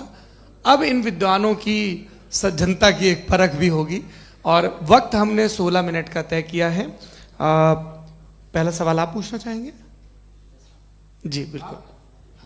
पहले बोले भी आप आप माइक ले लीजिएगा हाथ में, ये नीचे से होना चाहिए। जी मैं बोलता हूँ, ये डायस हटा सकते हैं क्या हम थोड़ा क्विकली? डायस पीछे कर दीजिए बस थोड़ा सा, है, ताकि ये जो दाएं बाएं लोग बैठे हैं, इसे हटा ही दीजिए। अब हम वहाँ तो जाने वाले नहीं, आराम से आराम से। दोनों तरफ से हटा दीजिए।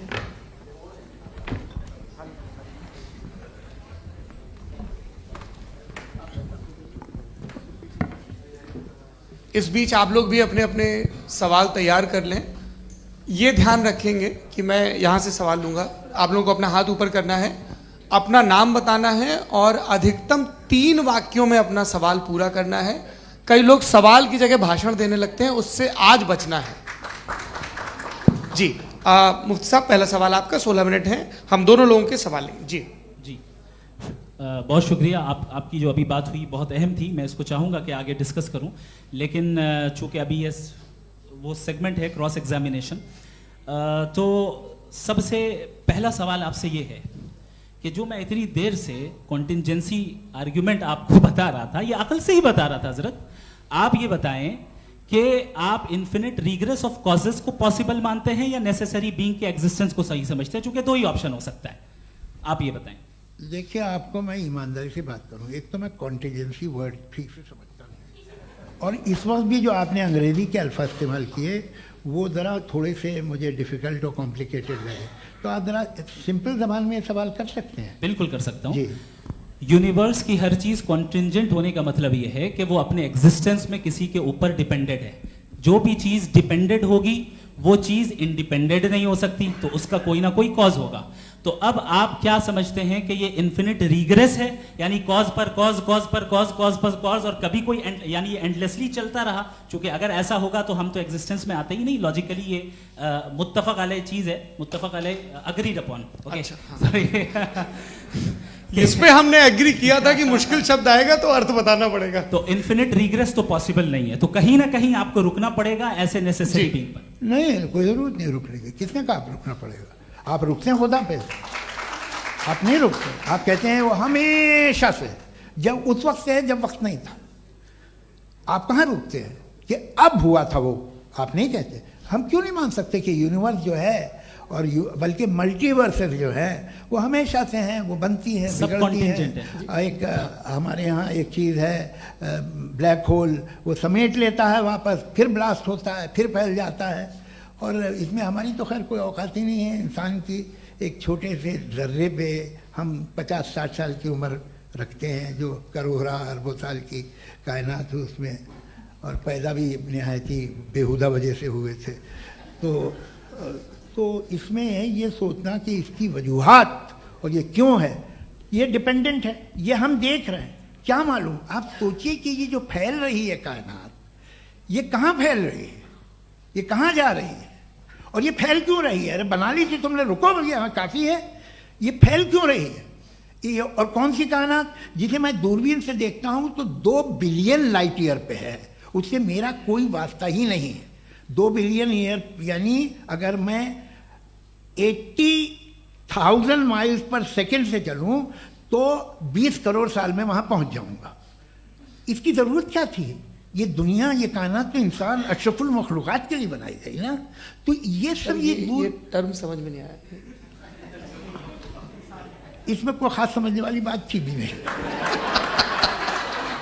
ये जो अल्टीमेट कहा यह जाता है कि ये जो पूरी यूनिवर्स है, ये जो दुनिया है, ये इंसान के लिए बनाई गई। अच्छा, ये सब इंसान के लिए। क्यों साहब, सही है ना?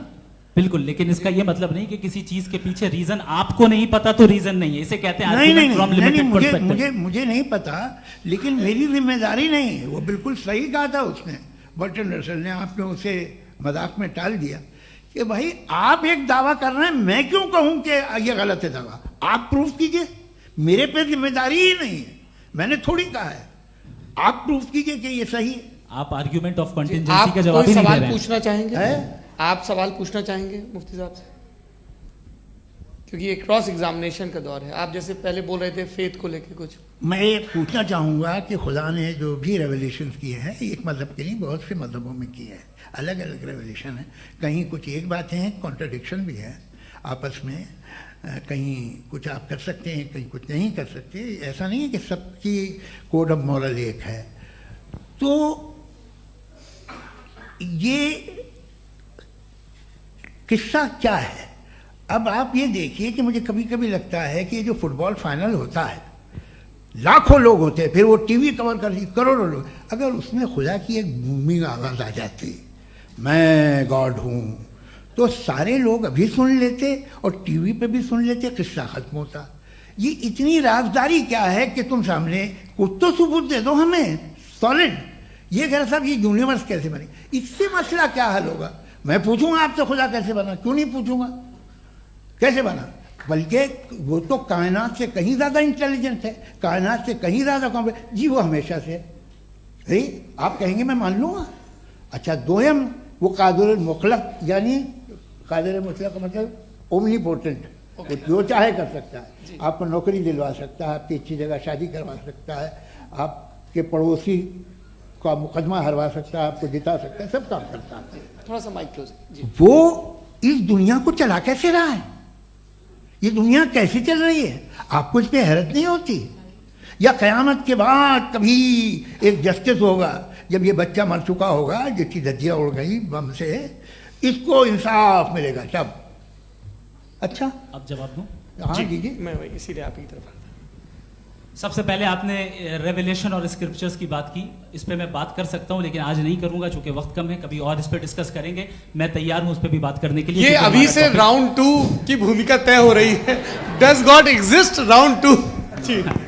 चूंकि आज गॉड के एग्जिस्टेंस पे बात है, तो मैं उसी के रिलेटेड जो है आपके सवालात को एंटरटेन भी करूंगा और मैं भी पूछूंगा।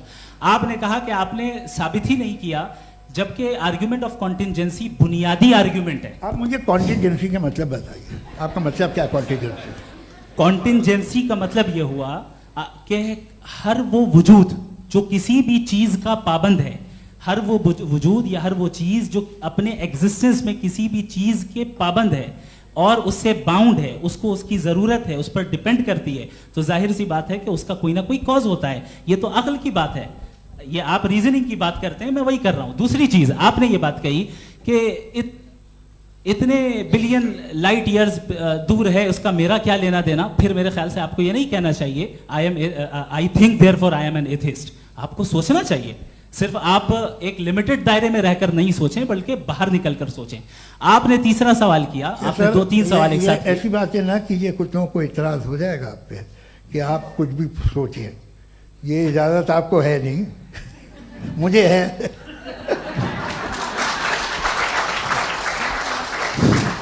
जी, आपने प्रॉब्लम ऑफ इविल के ताल्लुक से सवाल किया और बार बार आप एक लफ्ज रिपीट कर रहे हैं कि ओमनीपोटेंट गॉड है, ऑल पावरफुल गॉड है। यही तो दरअसल समझना है कि गॉड का कॉन्सेप्ट क्या है। प्रॉब्लम ऑफ इविल जो है, प्रॉब्लम ऑफ इविल दर हकीकत 2 असम्पशंस पर कायम है। अगर आप इन 2 असम्पशंस को समझ जाएं तो ये प्रॉब्लम नहीं रहेगी, आर्ग्यूमेंट आपको समझ में आ जाएगी कि ये कोलैप्स कर जाता है। पॉइंट नंबर 1, यानी जो आपका सबसे पहला फॉल्स असम्पशन है कि गॉड मर्सीफुल है, ओमनीपोटेंट है, दुनिया में जुल्म हो रहा है। लेकिन आपको यह समझना चाहिए कि हमारे वर्ल्ड व्यू के मुताबिक गॉड सिर्फ ओमनीपोटेंट और सिर्फ मर्सीफुल नहीं है। बल्कि वो ऑल वाइज भी है और वो ऑल नोइंग भी है। उसके हर काम के पीछे हिकमत और विजडम है। ये कोई जरूरी नहीं है कि वो हिकमत और विजडम आपको समझ में आए या मुझे समझ में आए। अगर आप जो समझ रहे हैं उसके मुताबिक आप फैसला कर रहे हैं, ये लिमिटेड पर्सपेक्टिव से आर्ग्यूमेंट है। और इस चीज को हम अपनी दुनिया में, अपने लाइफ में, डेली लाइफ में इस प्रिंसिपल को एक्सेप्ट करते हैं। हम जब किसी डॉक्टर के पास जाते हैं, डॉक्टर के पास जाकर वो अगर उसने हमें कोई दवाई दी है तो हम ये तो नहीं कहते कि जब तक आपके पास जितना नॉलेज और जितना विजडम नहीं है, आपने क्यों ये दवाई दी है, तब तक हम इस चीज को एक्सेप्ट नहीं करेंगे। नहीं कहते, हम उसकी अथॉरिटी को तस्लीम करते हैं। क्यों? क्योंकि उसकी हम जानते हैं कि वो नॉलेजेबल है, वो विजडम वाला है, हमसे ज्यादा नॉलेज और हमसे ज्यादा विजडम है। बताएं सर। नहीं, डॉक्टर में और खुदा में बड़ा डिफरेंस है। डॉक्टर पढ़ा लिखा होता है, एक तो मैं उसकी बात सुनूंगा। दो ये नहीं, कुछ जवाब तो ये भी नहीं है सर। प्लीज, अगर सब ऑडियंस से बोलने लगेंगे तो फिर मतलब नहीं सिविलाइज्ड बहस का। मतलब आप ये कहें कि चूंकि आप डॉक्टर पे बिलीव करते हैं इसलिए खुदा पे बिलीव किए, क्या ये मिसाल आपको समझाने के आर्गुमेंट है, इस पे आपको एतराज नहीं है। तो सिंपल बात ये है कि मैं अगर ये यकीन कर लूँ कि एक ओमनीपोटेंट उसकी मसलहत है, ये जो बच्चे मर रहे हैं ये मसलहत है उसकी, मुझे नहीं चाहिए थी मसलहत। उसकी मसलहत नहीं, यही तो समझना है, मतलब एक्सपीरियंस। अच्छा, इस आपने अभी मेरी बात पूरी सुनी नहीं। मैंने कहा आपका पूरा आर्ग्यूमेंट दो फॉल्स असम्पशंस पर है। एक फॉल्स असम्पशन मैंने बता दिया, दूसरा फॉल्स असम्पशन ये है कि इस दुनिया में इविल के होने का कोई गुड रीजन नहीं है, जबकि हमारे पास बाज रीजंस मौजूद हैं, हमारे पास बाज वजूहात मौजूद हैं। अगर इस दुनिया में इविल ना हो तो आप गुड को डिफाइन कैसे करेंगे? अगर जुल्म ना हो आप इंसाफ को समझेंगे कैसे? अगर तारीकी ना हो तो आप लाइट को समझेंगे कैसे? बहुत अच्छे। अभी और सुन लें, अभी और बाकी है। ये तो बात बहुत पसंद आई साहब मुझे कि जब तक रेप ना हो तब तक औरतों की इज्जत का ख्याल आपने मेरा जवाब पूरा सुना ही नहीं। जब तक के बच्चों का कत्ल ना किया जाए तब तक आपको बच्चों की मासूमियत की इज्जत। आपने पूरा जवाब सुना ही नहीं। क्या बात है, क्या आपने नुक्ता निकाला? आपने पूरा जवाब सुना ही नहीं। आप सुन लें, मेरी बात सुन लें। ये मैंने आपको एक चीज बताई। दूसरी चीज, इस दुनिया में हम आए हैं टेस्ट के लिए, हमारा टेस्ट हो रहा है और हर इंसान का अलग अलग अंदाज में टेस्ट होता है। और इस दुनिया में अगर इविल मौजूद है तो वो इविल जरिया है हमारे अंदर ह्यूमन नोबल क्वालिटीज को डेवलप करने का और अलग अलग फील्ड में प्रोग्रेस करने का। और अगर हमारे अंदर और इस दुनिया में इविल नहीं होता तो बताइए टेस्ट का मतलब क्या होता? अगर मैं अपने स्टूडेंट को एमसीक्यूज दूं और उसमें सिर्फ राइट आंसर लिख कर दे दूं और कहूं तुम्हारा टेस्ट हो गया, ये मीनिंगलेस है। इस दुनिया में अगर हम टेस्ट के लिए आए हैं तो जाहिर है गुड एंड इविल दोनों मौजूद है। तो अगर गुड एंड इविल दोनों मौजूद है तो ये इविल भी खुदा का बनाया हुआ है?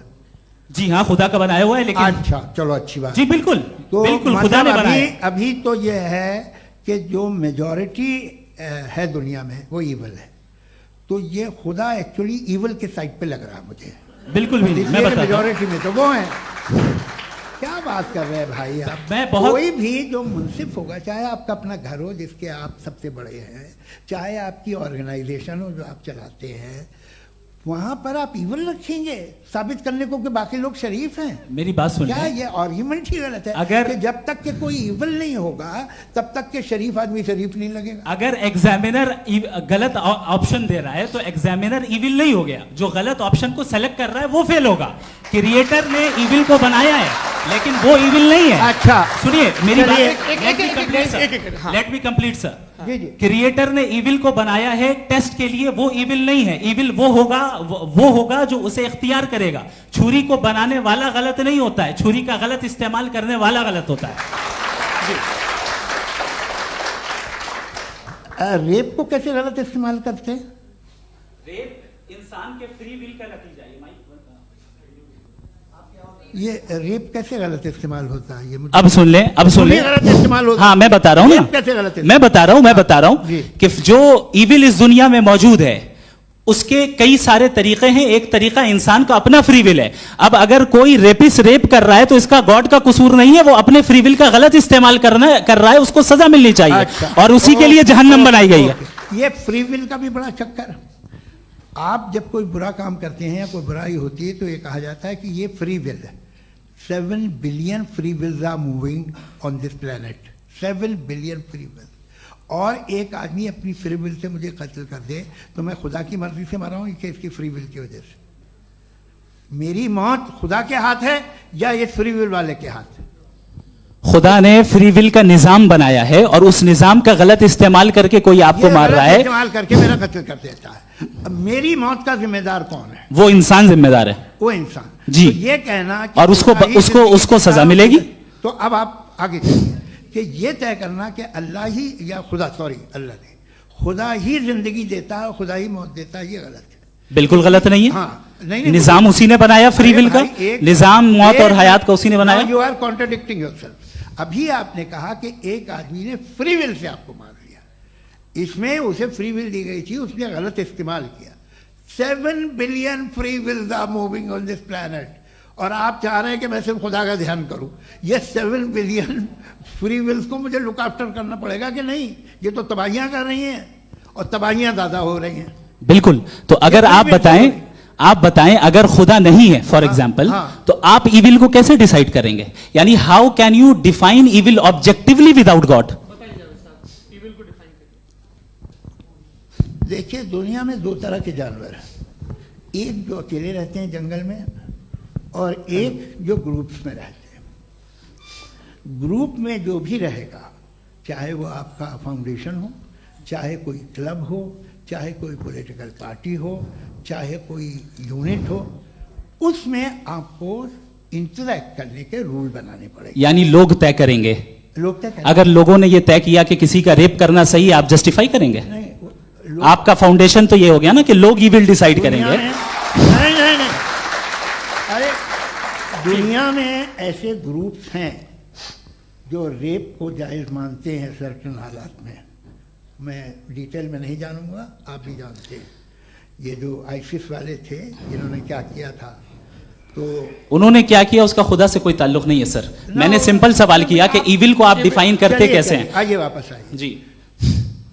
आप साथ में तभी रह सकते हैं जब कुछ आप ऐसे उसूल डेवलप करें जिसमें हर एक का बेसिक तहफ़्फ़ुज़, हर एक का बेसिक राइट हो और हर एक को कोई आराम मिले। यही तरीक़ा है किसी भी ऑर्गेनाइजेशन जिसमें एक से ज़्यादा लोग हैं और वो ऐसे चलती है ज़िंदगी। उसमें अगर आप गड़बड़ करेंगे तो तबाही होगी, नुकसान होगा, बर्बादियाँ आएंगी। और अगर उसमें आप घर ले लीजिए ना, एक हस्बैंड है, एक वाइफ है, बच्चे हैं, वालदा भी हैं, 2 बहनें भी हैं, एक भाई भी है। अब इसमें कोई निज़ाम आपको चाहिए साथ में रहने का, और एक दूसरे पे भरोसा रहे, एक दूसरे के बहीख्वाह हों, एक दूसरे की मदद करें, ऐसी जिंदगी। सर आपकी बात आ गई। आप ये कह रहे हैं कि लोग डिसाइड करेंगे क्या सही है क्या गलत है, यही है? मेजॉरिटी डिसाइड करेगी क्या सही है क्या गलत है? अरे भाई बिल्कुल। मेजॉरिटी अगर ये कहे कि नाजी जर्मनी के साथ जिस तरह मेजॉरिटी थी कि जेनोसाइड करना सही है, आप जस्टिफाई करेंगे?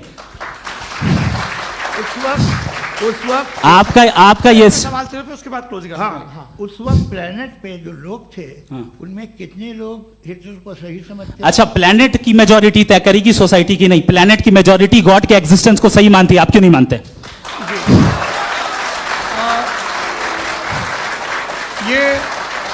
हेलो ये क्रॉस क्वेश्चन का राउंड यहाँ पर समाप्त होता है। और ये बड़ा अच्छा है कि इस तरह से फ्रेगमेंट कर दिया गया है ताकि जो मरकरी ऊपर जा रहा है नीचे जवाब दे दूं जी। प्लेनेट की ज़्यादातर मेजॉरिटी कुछ दूसरे मजहबों के खुदा को मानती है। आप उन्हें क्यों नहीं? आप तो मेजॉरिटी की बात कर रहे हैं। अच्छा, ये क्लोजिंग आप ये कह रहे हैं इविल और गुड को डिसाइड मेजॉरिटी करेगी। मेजॉरिटी जो कर दे वो सही हो जाएगा। क्लोजिंग इसको जैसा आप ही लोगों ने तय किया है उसी फॉर्मेट को फॉलो कर लेते हैं। भाई मैंने तो भले लोगों पे एतबार किया और तब मॉडरेशन तय किया। जी, आपके पास 5 मिनट का वक्त है, क्लोजिंग आर्ग्यूमेंट है, उसके बाद हम ऑडियंस से क्वेश्चन आंसर लेंगे जावेद साहब की क्लोजिंग आर्ग्यूमेंट के बाद। ओके, बहुत शुक्रिया जी। हमारा जो टॉपिक है डज गॉड एग्जिस्ट, मैं इस पे इतने एकेडमिक तैयारी करके आया था। मुझे था कि मैंने सोचा था कि कई सारे मैं आर्ग्यूमेंट्स दूंगा, लेकिन वक्त की भी किल्लत और जावेद साहब बार बार इधर उधर चले जा रहे थे तो उसको भी थोड़ा एंटरटेन करना पड़ गया। डज गॉड एग्जिस्ट पे मैं एक ही आर्ग्यूमेंट दे पाया। आर्ग्यूमेंट्स बहुत हैं और डेफिनेटिव आर्ग्यूमेंट्स हैं, और मेरे आर्ग्यूमेंट को किसी एक राउंड में भी इन्होंने एंटरटेन नहीं किया और रेफ्यूट नहीं किया। एक राउंड में भी नहीं, एक राउंड में भी नहीं। और ना ही अभी आपका क्लोजिंग आर्ग्यूमेंट आएगा, नहीं, वो बता देना। Argument of contingency sir. अरे मैं आपसे कई बार कह चुका हूं कंटिजेंसी का मतलब अब मैं कैसे समझाऊं आपको? आपस में हाँ, आप और कितने आसानी से समझाऊं मैं? मुझे तो नहीं समझ में आ रहा है। आप अपनी आर्ग्यूमेंट ऑफ कंटिजेंसी उर्दू में बोल सकते हैं। हाँ, आप अपनी बात पूरी कर लें जी, आखिरी 4 मिनट। दूसरी चीज, just a minute please ma'am, can I talk? दूसरी चीज ये है कि आपने एक तो इसका जवाब नहीं दिया, दूसरा आपने गॉड के ना होने पर कोई डेफिनेटिव आर्ग्यूमेंट नहीं दिया, सिर्फ मजहब पे बात कर रहे हैं आप। मजहब तो आज हमारा टॉपिक ही नहीं था, आज तो हमारा टॉपिक हो, आप मजहब से ले लेकर आईएस तक चले गए। भाई हमारा क्या ताल्लुक है उससे? We condemn them.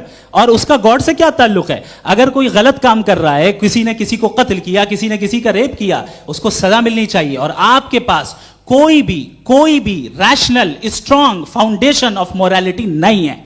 आपने कहा कि मेजॉरिटी तय करेगी सोसाइटी की, वो सही होगा। मैंने कहा हिटलर को फिर आप सही कहेंगे, नहीं, प्लैनेट की सोसाइटी की मेजॉरिटी तय करेगी। तो प्लैनेट की मेजॉरिटी गॉड के एग्जिस्टेंस को मानती है, आप कह रहे हैं ये रिलीजियस है।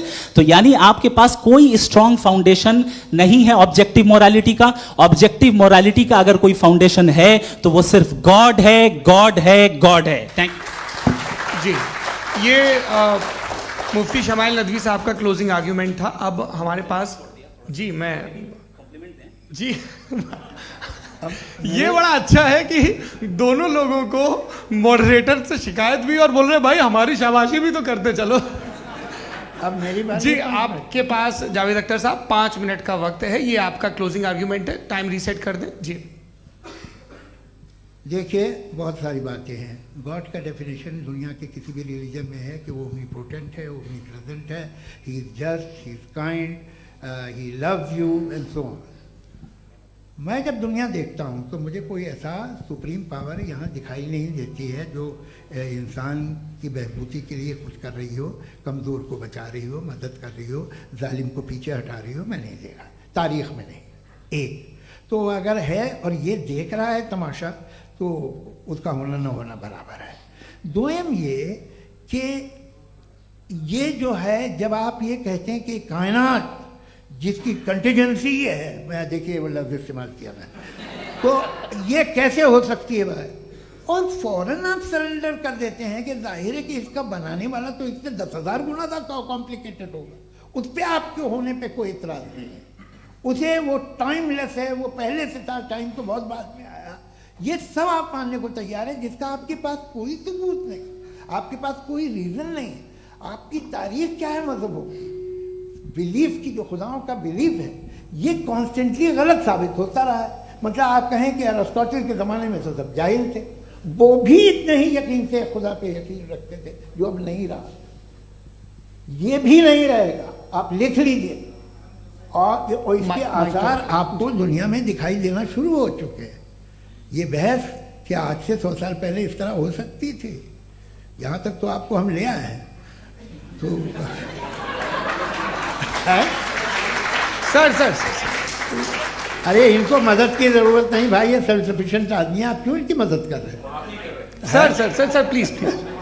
तो ये जो है तमाम बातें अपनी जगह हैं। ये एक पैकेज है। आप अकेले, कोई आदमी ऐसा नहीं जो सिर्फ गॉड को मानता हो। उसके साथ बहुत पैराफर्नेलिया आता है, अलग अलग पैराफर्नेलिया आते हैं।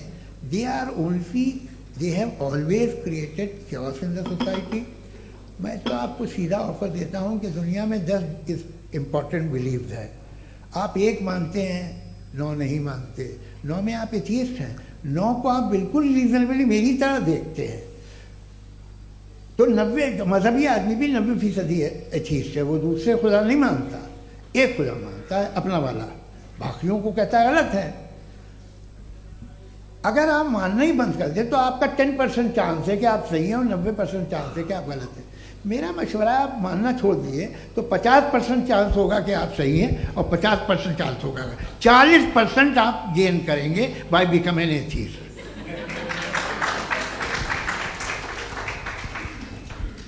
ये एक फरसूदा ख्याल है, ये ख़त्म हो रहा है। हो सकता है मेरी ज़िंदगी में ना हो, लेकिन ये हो जाएगा। जो बातें ये इनको आप मेटाफिजिकल, ये वो ऐसे रिस्पेक्टेबल टर्म दे दिए, ये तो उन लोग के हैं जिन्हें ना फिजिक्स मालूम थी ना मेटा मालूम था, ये उन्होंने आपको दिए हैं। जी बहुत शुक्रिया आप दोनों लोगों का। और अब इस बातचीत का आखिरी राउंड शुरू होगा, डज गॉड एग्जिस्ट की ये बहस मुफ्ती शमाइल नदवी और जावेद अख्तर साहब के बीच। आप लोग अपने अपने हाथ ऊपर करेंगे, मैं यहाँ से तय करूँगा और माइक हमारे पास है क्या? एक ही माइक है ऑडियंस के लिए? 2 माइक है, एक इस तरफ एक इस तरफ, ठीक है। तो जी सबसे पहले हमारी सहयोगी है मारिया शकील जी, पूछिए सवाल। थोड़ा सा रुकेंगे ताकि कैमरे का फ्रेम आप पर आ जाए, आपकी तो प्रैक्टिस है टीवी की। जी नदवी साहब, मैं खुदा को मानती हूँ, पहले मैं इसी प्रमाइस से शुरू कर रही हूँ और ये बता रही हूँ आपको, मैं मानती हूँ, लेकिन कुछ सवाल हैं जो जावेद साहब ने उठाया, उसका जवाब आपको देना चाहिए। पहला सवाल ये कि गज़ा में सालों से छोटे बच्चे मर रहे हैं, वो उनको अगर खुदा मर्सीफुल है, हम मानते हैं कि अल्लाह ताला में बहुत ताकत है, तो वो बच्चे क्यों मर रहे हैं? दूसरी बात ये कि अगर कंटिजेंसी की जो आप बात करते हैं, पूरे मुस्लिम ममालिक मिल करके भी उन गज़ा के बच्चों को क्यों नहीं बचा पा रहे हैं? क्योंकि अगर वो चाहते, क्योंकि अल्लाह ताला उन पर हुकूमत करते हैं, सब पर हुकूमत करते हैं, तो वो उनको क्यों नहीं बचा? जी थैंक यू वेरी मच। बहुत अच्छा किया आपने इस चीज़ को जिक्र कर दिया, मैं इसको और अच्छे से एक्सप्लेन करने की कोशिश करता हूँ। देखें, जहाँ तक आपने कहा कि गज़ा के बच्चों को मारा जा रहा है, देखिए 2 वर्ल्ड व्यू है, एक एथीस्टिक वर्ल्ड व्यू, एक थीस्टिक वर्ल्ड व्यू है। बच्चे मर रहे हैं दोनों वर्ल्ड व्यू में, लेकिन हमारा वर्ल्ड व्यू कह रहा है कि रिकॉम्पेंस है, ये कह रहे हैं कि उनका मरना बेकार जाने वाला है, कोई उसका रिकॉम्पेंस नहीं है, चूंकि इनके यहाँ आखिरत और अल्लाह का कोई तसव्वुर या गॉड का कोई तसव्वुर नहीं है। आपने ये सवाल किया कि गॉड मर्सीफुल है, क्यों नहीं रोकता? ये मैंने बताया कि ये मिसकंसेप्शन है लोगों के दरमियान कि गॉड को सिर्फ मर्सीफुल और ओमनीपोटेंट समझते हैं। गॉड के सिर्फ यही 2 एट्रीब्यूट्स नहीं हैं, गॉड के कई सारे एट्रीब्यूट्स हैं, उनमें से अल हकीम भी है, उनमें से ऑल वाइज भी है, ऑल नोइंग भी है। लिहाजा अगर इस दुनिया में किसी को तकलीफ आ रही है और गॉड उसको नहीं रोक रहा है, वो इसलिए नहीं रोक रहा है चूंकि इंसानों को फ्री विल दिया गया है। ठीक इसी तरीके से अगर एक डॉक्टर किसी छोटे बच्चे को इंजेक्शन लगा रहा है, उसे तकलीफ पहुंच रही है, उसके लिमिटेड पर्सपेक्टिव के एतबार से यह गलत हो रहा है और डॉक्टर बुरा है। लेकिन जब आप ब्रॉडर पिक्चर को देखेंगी, आपके और हमारे पास सिर्फ एक पिक्सल है, हमें इतना नजर आ रहा है कि गजा में कत्ल हो रहा है, लेकिन इसके पीछे कितना रिकॉम्पेंस उनको मिलने वाला है, पूरा पिक्चर गॉड के पास है। तो एक पिक्सल से आप पूरे पिक्चर को कभी भी जज नहीं कर सकती। आप इसमें कुछ जोड़ना चाहेंगे? आपको कुछ बोलना है इसमें? भैया आपने बहुत अच्छा जस्टिफिकेशन दिया, या आप वो जो वहाँ के प्राइम मिनिस्टर इजराइल के उन्हें भेजिए, वो बहुत खुश होंगे। आप जस्टिफिकेशन दे देना कि अगर गॉड नहीं है तो बच्चे क्यों मर रहे हैं, आप बताएं। वो ये सवाल पूछ रहे हैं कि अगर आप ईश्वर का अस्तित्व नहीं मानते हैं तो उन बच्चों की मौत को आप कैसे इंटरप्रेट करते हैं? भाई ये दुनिया जो है, जो ताकतवर लोग होते हैं वो एक नाइंसाफी करते हैं। तो ये अच्छा काम है आपके नजदीक, तो नेचर नाइंसाफी पे मबनी है। अरे मेरे भाई, आप नेचर की कहाँ बात कर रहे हैं, तो इंसान की बात। तो फिर जब मैं इंसान की बात कर रहा था, आप नेचर की बात करने लग गए। क्रॉस एग्जामिनेशन नहीं। हाँ, अब आप मुझे बोलने नहीं देंगे तो अलग बात है, आप बोलिए, मैं मुझे कोई चीज जी नहीं, ये क्रॉस एग्जामिनेशन बोल तो लेने दीजिए जी। बोलिए क्या बात ये है कि ह्यूमन सोसाइटी तभी साथ में रह सकती है जब वो मोहब्बत से, एकता से, एक दूसरे के एहतराम करके रहे। इसके अलावा पॉसिबल नहीं है, अकेले तो इंसान रह नहीं सकता। वहाँ पर कुछ लोग हैं जो फाउल करते हैं, वो फाउल हमेशा से तारीख में होता आया है। आज ये हो रहा है, जो हो रहा है बहुत बुरा हो रहा है, बहुत जालिमाना है, बहुत जाबराना है। उसको आप कहें कि ये बच्चों को कॉम्पनसेशन मिल जाएगा या इसकी इंजेक्शन है, इंजेक्शन तो हेल्थ के लिए दिया जाता है। आप ये कह रहे हैं कि ये बच्चों की जो धज्जियां उड़ रही हैं ये इंजेक्शन है, ये टेस्ट है, ये टेस्ट है, और उस टेस्ट में उनको ऐसा रिकॉम्पेंस मिलेगा जो आपके तसव्वुर के बाहर है। ये आप 3 बरस के बच्चे को बारूद से उड़ा के टेस्ट ले रहे हैं। वाह, वो नहीं ले रहा है, खुदा नहीं उड़ा रहा है, इजराइल उड़ा रहा है जी। ये तो उसको कंडेम अगला सवाल लेते हैं प्रोफेसर पुरुषोत्तम अग्रवाल। मुफ्ती साहब, एक निवेदन आपसे है कि कम से कम थोड़ा सा माइक क्लोज एक रिलीजियस और फिलॉसफिकल कर मैम प्लीज। एक रिलीजियस और फिलोसॉफिकल ट्रेडिशन है जो ब्रह्मांड को यानी यूनिवर्स को ही अंतिम मानती है। सर्वम खलु इदम ब्रह्मम, this is Chandogya Upanishad, and it completely rules out the existence और नेसेसिटी, आपके शब्दों में necessity of a creator. The creation itself is the creator. तो एक मिनट प्लीज। दूसरा जो सवाल आपने अभी, जो आप बार बार कह रहे हैं कि भगवान विद्वान भी है वाइज, सब जानने वाला। तो अगर विजडम में दुनिया भर के पापों और अत्याचारों को बर्दाश्त करना शामिल है, तो फिर इसका मतलब ये हुआ कि अगर मैं फ्री विल से उसको अपोज करता हूं तो ईश्वर की विजडम और मेरी फ्री विल में कॉन्ट्राडिक्शन है।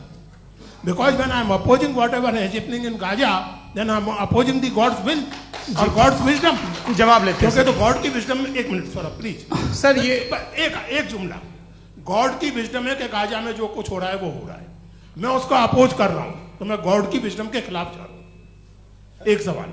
दूसरा ये, नहीं आपने दो ऑलरेडी।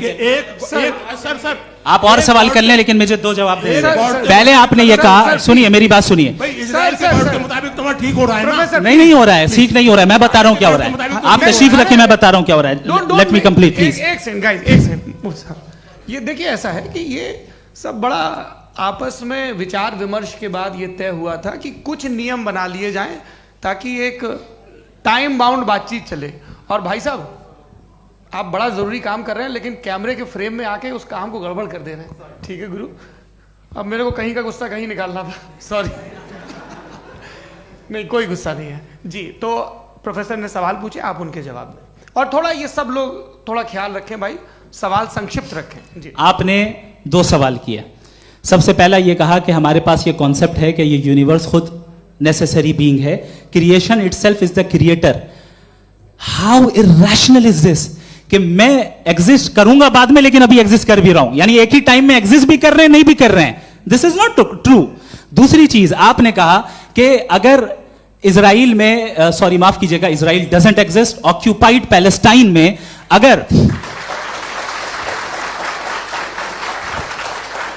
अगर ऑक्यूपाइड पैलेस्टाइन में बच्चों को मारा जा रहा है फ्री विल की वजह से और गॉड नहीं रोक रहा, ये कॉन्ट्राडिक्शन है। ये बताइए कि एक एग्जाम में एक बच्चा गलत आंसर लिख रहा है, सुनिए, एग्जामिनर चाहे तो रोक सकता है, क्यों नहीं रोक रहा है? ये कॉन्ट्राडिक्शन है, ये कॉन्ट्राडिक्शन नहीं है। माइक नहीं सर, ये आपस में जी, ये क्या आपका सवाल? माइक दीजिए। फ्री विल दिया गया है टेस्ट के लिए, अकाउंटेबिलिटी के लिए। अगर फ्री विल नहीं होता तो आप कहते हैं हमें रोबोट बना दिया गया। नॉट मिसरिप्रेजेंट माय पोजीशन, आपकी जो भी पोजीशन, मैं अपनी फ्री विल के नाते, अपने ह्यूमन विजडम के नाते गाजा में हो रही अत्याचार का विरोध करता हूं। बिल्कुल करना चाहिए। आपके हिसाब से मैं गॉड की विजडम का विरोध कर रहा हूं? बिल्कुल नहीं, जो हो रहा है गॉड की, बिल्कुल भी नहीं, बिल्कुल भी नहीं। उसका वहां पर गाजा में कत्ल होना ये इंसानों के गलत इस्तेमाल का नतीजा है, फ्री विल के इस्तेमाल का नतीजा है। गॉड इसका हुक्म नहीं देता, उससे रोकता है। यही तो मसला है ना, आपके लिए कॉन्सेप्ट क्लियर है? नहीं भाई, आपने तो बताया था इंजेक्शन लगाने से बच्चे को तकलीफ होती है, ये इंजेक्शन लगा। सर आप ऐसे रेटोरिक स्टेटमेंट दें तब तो कोई मसला नहीं समझते रहेंगे। This is a rhetoric statement, this is not a logical argument sir. I am sorry, I am sorry. आखिरी 30 मिनट बड़े मुश्किल होने वाले हैं जी। मुफ्ती साहब आगे बैठे हैं, इनको माइक दीजिए। हाँ तरुण, माइक आप अपने पास रखिए, आपको कैमरे का फ्रेम पता है जी। सबसे पहले दोनों को मुबारकबाद। एक सर अपना आप नाम बता दें। आप अमेरिका में शिकागो में रहते हैं, इतना मुझे याद है। बताया आपको, यासिर नदीम अलवाजदी मेरा नाम है। जावेद सर, आपसे एक क्वेश्चन है इन्फिनिट रिग्रेस के ताल्लुक से। एक हाइपोथेटिकल सिनेरियो है, मसलन अगर आप सर माइक थोड़ा सा प्लीज क्लोज रखिए जी। अगर आप शायर इसलिए हैं कि आपके कोई उस्ताद शायर थे, और वो इसलिए शायर थे कि उनके कोई उस्ताद शायर थे, और इसी तरीके से हम माजी में पीछे चलते चलते चले जाएं और कहीं ना रुके, तो माफ कीजिएगा आप कभी शायर नहीं हो सकते। लेकिन आप शायर हैं, आपका शायर एग्जिस्ट करता है, इसका मतलब ये है कि आप कहीं ना कहीं रुके हैं। तो मेरा सवाल ये है कि क्या आप इन्फिनिट रिग्रेस ऑफ कॉजेस को लॉजिकल फैलेसी मानते हैं या नहीं मानते? हाँ या ना? मैं इन्हें लॉजिकल फैलेसी नहीं मानता हूँ, लेकिन मेरा प्रॉब्लम यह है कि जब मैं नहीं मानता हूँ तो I will continue with this logic जो फैलेसी नहीं हो। आप एक जगह रुक जाते हैं जाके, आप कहते हैं ये गेंद कैसे बनी, ये जजीरा कैसे बना, ये समंदर कैसे बना, ये ज़मीन कैसे बनी, और अचानक गॉड पे जाके आपको ब्रेक लग जाता है। एक बार आप सवाल नहीं करते कि भाई इनको बनाने वाला तो इनसे भी कॉम्प्लिकेटेड होगा, वो कैसे बना, उसके बारे में आपने इत्मीनान कर लिया, वो हमेशा से है। तो अगर आप उसे हमेशा से मानते हैं तो फिर ये मान लीजिए कि कायनात हमेशा से है, क्या तकलीफ है? फिर हम वजूद में नहीं आते जी हैं? हम मौजूद नहीं। अच्छा सर क्यों नहीं होता? मैं बताऊं प्लीज। जैसे मैंने मिसाल दी आपके शेर, आपका शेर कभी वजूद में ना आता अगर शायर इसी तरह चलते रहते हमेशा जी। माइक मेरे ख्याल से एक सेकंड। इन्फिनिट रिग्रेस का कॉन्सेप्ट क्लियर नहीं हो पाया, ऐसे रहने दें, लेट्स मूव ऑन सर। ठीक है। हाँ थोड़ा सा मॉडरेटर का भी ख्याल रखें। नहीं आपने तो रखा है, आपने रखा है। यहाँ पे गौहर रजा साहब हैं, वो भी एक सवाल पूछना चाहते हैं। माइक नीचे से ऑन कर दिए नीचे। पहले तो ये कह दूं कि मैं उन बच्चों से शर्मिंदा हूं जिनको गजा में कत्ल किया गया, क्योंकि हमारे होते हुए कत्ल किया गया। लेकिन उससे ज़्यादा शर्मिंदगी इस बात से हुई कि मुझे लगा कि मुफ्ती साहब उसको जस्टिफाई कर रहे हैं। बिल्कुल भी नहीं, आप बहुत ही गलत। मुझे लगा मैं गलत हो सकता हूं। बिल्कुल गलत। मैं सवाल पूछ रहा हूं, सवाल मैं सवाल पूछ रहा हूं। मैं जावेद भाई से डिसएग्री करता हूं। एक सेकंड देखिए, अगर देखिए ऐसा एक सेकंड आप सर वेट, अरे आप कुछ मेरे पहले मुझे अपनी बात कह लेने दीजिए। अगर ऑडियंस तय करेगी तो फिर मॉडरेटर का मतलब नहीं। मेरा आप सबसे ये कहना है, ये बहस दो लोगों के बीच में है, एक तरफ मुफ्ती साहब, एक तरफ जावेद साहब। पिछले 1.5 घंटे से ये लोग अपने अपने तर्क रख रहे हैं। आपकी इनसे इत्तेफाकी हो सकती है, ना इत्तेफाकी हो सकती है। मेरे उस्ताद मुझे सिखा गए हैं कि मुखामुखम में असहमति की गुंजाइश बची रहनी चाहिए। अगर मैं आपकी बहुत इज्जत करता हूं गौहर साहब, आपने जो कमाल की किताबें लिखी, साइंटिफिक टेम्परामेंट, लेकिन मेरी ये गुजारिश है आप सबसे कि यदि आप इन लोगों ने जो बोला उन पर टिप्पणियां करेंगे तो ना वक्त की पाबंदी रहेगी, ना वो अनुशासन। आप सवाल पूछ लें, उस सवाल में जो बात आ जाए वो आ जाए।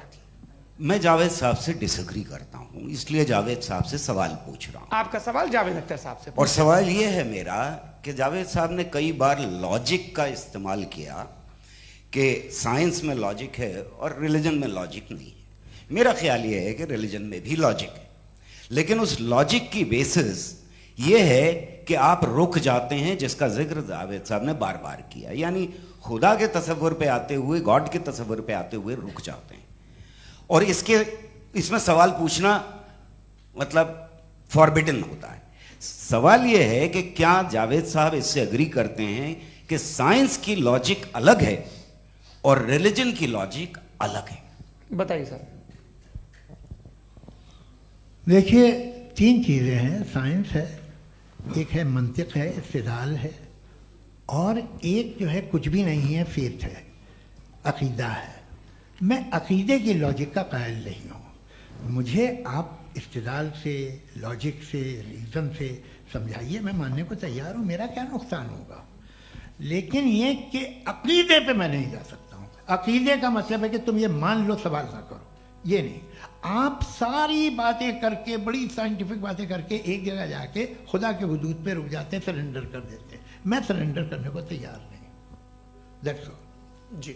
ये आगे सर बैठे हुए हैं, इनको माइक दीजिए। भाई वो आप पूछना चाह रहे थे ना भाई? हाँ, नहीं मैं ये थैंक यू जी। आपका नाम? आसिम इफ्तिखार। आसिम जी, पूछिए। सर, जावेद सर से सवाल है कि आपने अपने क्लोजिंग माइक थोड़ा करीब अपने क्लोजिंग स्टेटमेंट में ये बात कही थी कि मज़हब का जो फ्यूचर है वो ज़्यादा दिन नहीं जाने वाला है। लेकिन मैं देख पा रहा हूँ कि जो ऑक्सफोर्ड यूनिवर्सिटी की एक स्टडी है 2011 में हुई है, जिसके 50 एकेडमिशियंस ने इसको अंजाम दिया था, उसमें वो ये कहते हैं कि जो फेथ इन गॉड है वो इनबिल्ट है ह्यूमन नेचर के अंदर, जिसको हम कहते हैं फितरत के अंदर शामिल है वो। और वो ये कहते हैं कि अगर कोई ये समझता है कि मज़हब को वो ख़त्म कर देगा तो ये उसकी गलत फहमी है। तो आप इसके बारे में, इस स्टडीज़ के बारे में क्या कहते हैं? ठीक है। मैं उनसे एग्री नहीं करता हूँ। वो कौन से प्रोफेसर होंगे? ऐसा उनके क्या पास डेटा है, इन्होंने डेटा के बेस होगा। डेटा क्या हो सकता है? फ्यूचर का डेटा तो नहीं हो सकता ना उनके पास। प्रेजेंट का डेटा हो सकता है। डेटा आपने सुना 100 साल पहले का बाद का डेटा? मैंने तो नहीं सुना आज तक। तो आज उनकी ये राय है और होगी राय, ठीक है। दुनिया में तरह तरह की राय है लोग, लेकिन मैं समझता हूँ कि वक्त के साथ इंसान ज़्यादा से ज़्यादा रीजनेबल और लॉजिकल होता जा रहा है। आज आप देखिए वेस्टर्न यूरोप में क्या परसेंटेज है नॉन बिलीवर्स की? बहुत हाई। वहाँ चर्च खाली पड़े होते हैं। तो अल्टीमेटली तो इंसान कोई ऐसी बात बहुत अरसे तक नहीं मान सकेगा, चाहे गलत या सही, जो उसे, उसके दिमाग को, उसके जहन को, उसकी लॉजिक को अपील न करे। वो कह रहे हैं तो ऑक्सफोर्ड के होंगे तो कैम्ब्रिज के होंगे, तो मुझे क्या लेना देना। उनका डेटा मुस्तकबिल का नहीं हो सकता है। जी। दीपक, हाँ पूछिए। मैं आऊंगा अभी, पीछे की साइड भी आऊंगा, माइक वहीं भेजूंगा 2-3 साल के लिए। जी जावेद साहब, आपसे सवाल है। नमस्ते। अरे भाई सर, अगर आप ही लोग तय करना है तो फिर 200 लोग तय कर लें। ये एक साहब नहीं sir, please don't do this sir. Sir, everybody has a right sir, but we can only take selected questions. No sir, ये यंग लोग भी हैं आराम तो इनकी ये अब उतने यंग, भाई आप यंग हैं कि नहीं हैं? वो कह रहे हैं वो भी यंग हैं साहब, आप उनकी नौजवानी पर दावा उनको ही करने थे। हाँ मुफ्ती साहब आप यंग, हाँ पूछे। अरे भैया सर, मेरा सवाल ये है, कुछ इनसे भी तो पूछो। जी नहीं, बस आपसे एक सवाल है। जैसे थीस्टों के पास अपने जो ईश्वर को मानते हैं उनके पास अपने सोशल गेट टुगेदर्स हैं। 5 रोज आज क्रिसमस आने वाला है, होली है, दिवाली है, ईद है। एथिस्ट क्या ऑफर कर रहे हैं? मतलब मैं इनकी दुकान से बोलूं, मैं आना चाहता हूं उस तरफ, पर मैं अट्रैक्ट नहीं हो पा रहा हूं। मैं सोशल गेट टुगेदर्स क्या है आपके पास? वो ये कह रहे हैं कि जो धार्मिक लोग हैं, अलग अलग धर्म के लोग, उनके उत्सव त्योहार कॉन्ग्रेगेशन बहुत हैं। अब आपको मैं एक सुनाता हूँ, यहाँ हिस्टोरियन भी बैठे हैं। मृदुला जी आप बताइएगा सही है कि नहीं। ये एक कॉन्स्टेंटाइन, एक ग्रीक रोमन बादशाह था जो क्रिश्चियनिटी आने के 400 साल बाद उसने डिसाइड किया कि मैं क्रिश्चियन हो जाऊंगा, मेरी पूरी स्टेट कैंसिल हो जाएगी। उस ज़माने में ऐसे ही होता था, राजा जो धर्म इख्तियार करता था वो जनता भी कर लेती थी, इसलिए कि वो हो गया था बैंकरप्ट। और उसे जो मेडिटेरियन कोस्ट के रिच क्रिश्चियन वो थे मर्चेंट, उससे पैसा चाहिए था। तो उसने कहा यार क्रिश्चियन हो जाओ। तो उसने अपने वजीर से कहा कि भाई ये हिस्ट्री है कि अब हम लोग क्रिश्चियन हो जाते हैं। पहले सर हो जाएंगे, कोई प्रॉब्लम नहीं है, लेकिन एक प्रॉब्लम ये है कि 17 दिसंबर से 25 दिसंबर तक जो पेगन फेस्टिवल होता, जो पेगन थे वो लोग, जो फेस्टिवल होता है वो बंद हो जाएगा, इसलिए कि हम क्रिश्चियन हो गए तो होगा नहीं। तो वो बच्चों को बहुत बुरा लगेगा, पब्लिक को बहुत इंजॉय करते हैं, खासतौर से 25 को मेन डे। उसने कहा हाँ ये तो सही कह रहे हो, ये जीसस क्राइस्ट की पैदाइश कब थी? पहले साहब वो अप्रैल में थी। नहीं कट करो, वो 25 दिसंबर को है। ये हकीकत है जी। और 400 साल बाद क्रिश्चियनिटी के अप्रैल से दिसंबर ले आए, और इसलिए कि यहाँ पेगन फेस्टिवल होता था। अब मनाते हैं आप आराम से। ये जो सारे फेस्टिवल हैं ये रिलीजन से, हर एक को एक इंटरटेनमेंट डिपार्टमेंट चाहिए होता है अपनी कंपनी चलाने के लिए। तो ये रिलीजन ने, ये सेकुलर त्योहार थे जिन्हें रिलीजन्स ने ले लिया है। ये मौसम के थे, फसलों के थे, किसानों के थे, उसको आपने लेके रिलीजियस रंग दे दिया। ये कोई रिलीजन से थोड़ी आए आप। अच्छा हमें देखिए, हम तो मुल्द हैं, हम ईद मनाते हैं, हम दिवाली मनाते हैं, हम होली मनाते हैं, हम क्रिसमस मनाते हैं। बम्बई की फिल्म इंडस्ट्री की सबसे बड़ी होली हमारे घर में होती है, सबसे बड़ी ईद हमारे घर में होती है। वो हमारी सोशल वो है, हमारा हेरिटेज है। ऐसा थोड़ी है कि we will throw the baby along with the water. ये तो अच्छी चीज़ है, इन्हें रखो, जो बेकार है फेंक दो। जी हाँ हेलो जी, मेरा सवाल नादवी जी से है। जैसा कि आपने बोला कि गॉड टाइम के भी परे हैं, और गॉड इतनी कॉम्प्लेक्स चीज़ है कि उसे ह्यूमन माइंड समझ नहीं सकता, और गॉड ने अर्थ पे फ्री विल भी दे दी है। तो आप अपना वक्त ज़ाया क्यों कर रहे हैं गॉड के बारे में बात करके? अपन को तो बात करनी चाहिए कि सोसाइटी को बेहतर कैसे करें। जी, मैं गॉड वही बताता है सोसाइटी को कैसे बेहतर करे। अभी मैं आपका जवाब देता हूँ। आपने कहा कि टाइम पे वो एग्जिस्ट नहीं करता, सो नहीं, मेरा सवाल ये है कि जैसा आपने बोला कि गॉड बहुत ही कॉम्प्लेक्स चीज है। मैंने कहा ही नहीं कि कॉम्प्लेक्स है, तो आपके अल्फाज हैं। कॉम्प्लेक्स का लफ्ज गॉड के लिए सुइटेबल नहीं है। क्यों? क्योंकि कॉम्प्लेक्स वो चीजें होती हैं जो ऑब्जेक्ट हो। God is not an object जिसको आप इंस्ट्रूमेंट के जरिए लेबोरेटरी में जाके टेस्ट करें, oh it's very complex. No, वो कोई कार का इंजन नहीं है। वो फिलोसॉफिकली नेसेसरी बीइंग ऐसी बीइंग है जो सिंपल बीइंग है। हाँ, आप उसको मुकम्मल तौर पे उसकी तमाम हिकमतों को जान ले और हर चीज को जान ले, ये पॉसिबल नहीं है, क्योंकि वो ऑल वाइज है, आप ऑल वाइज नहीं है, और वो खुदा है, वो आपको सारी चीजें बता दे, ये जरूरी नहीं। मेरा सवाल ये नहीं था, मेरा सवाल ये था कि जब गॉड इतना परे है इस दुनिया से कि उसने अर्थ पे फ्री विल भी दी है, हम सब ह्यूमंस की फ्री विल है, और जो सोसाइटी में हो रहा है वो अपन लोग डिसाइड करेंगे। तो अपन लोग डिसाइड नहीं करेंगे ना, अपन लोग डिसाइड नहीं करेंगे। गॉड जो है, गॉड ने वो उसकी जात, उसकी एग्जिस्टेंस टाइम एंड स्पेस से परे है, लेकिन वो हमारा टेस्ट ले रहा है, और उसी गॉड ने हमें बताया कि तुम्हें क्या करना है क्या नहीं करना है। तो जाहिर उस गॉड की बात सुनेंगे ना हम। जी। वो पीछे एक चश्मा लगाए जो मैम खड़ी हैं, उनको दीजिए। हाँ आप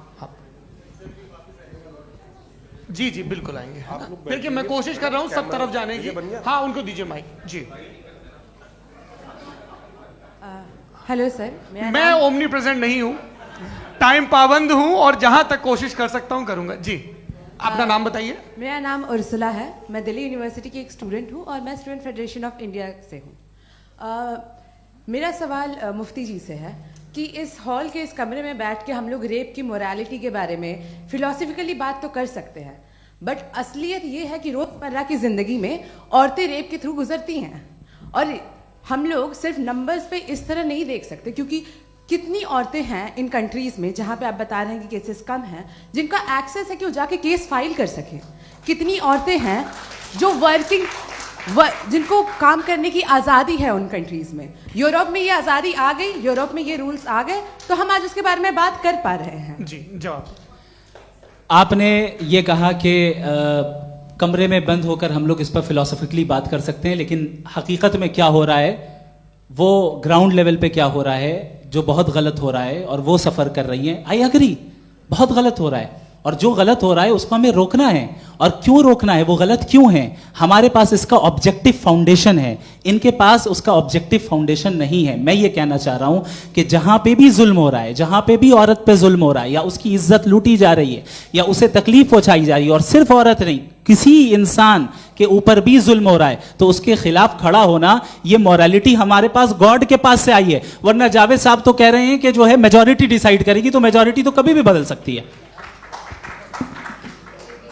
क्या आप हाँ। ये थोड़ी सी आपको गलतफहमी है। मैं अगर मेरे जुमले से ये मदनत निकला या मैंने कहा तो ये जुमला मैं वापस लेता हूँ। ये मेरा मतलब ही नहीं था कि मेजॉरिटी डिसाइड करेगी। मेजॉरिटी डिसाइड करे तो दुनिया में बड़ी, वैसे आपने कहा था ये जुमला। अच्छा हो सकता है, मैं मान रहा हूँ, बाद में रिकैप कर लेंगे। अरे एक सेकंड मैं अपनी एक्सप्लेनेशन दे रहा हूँ।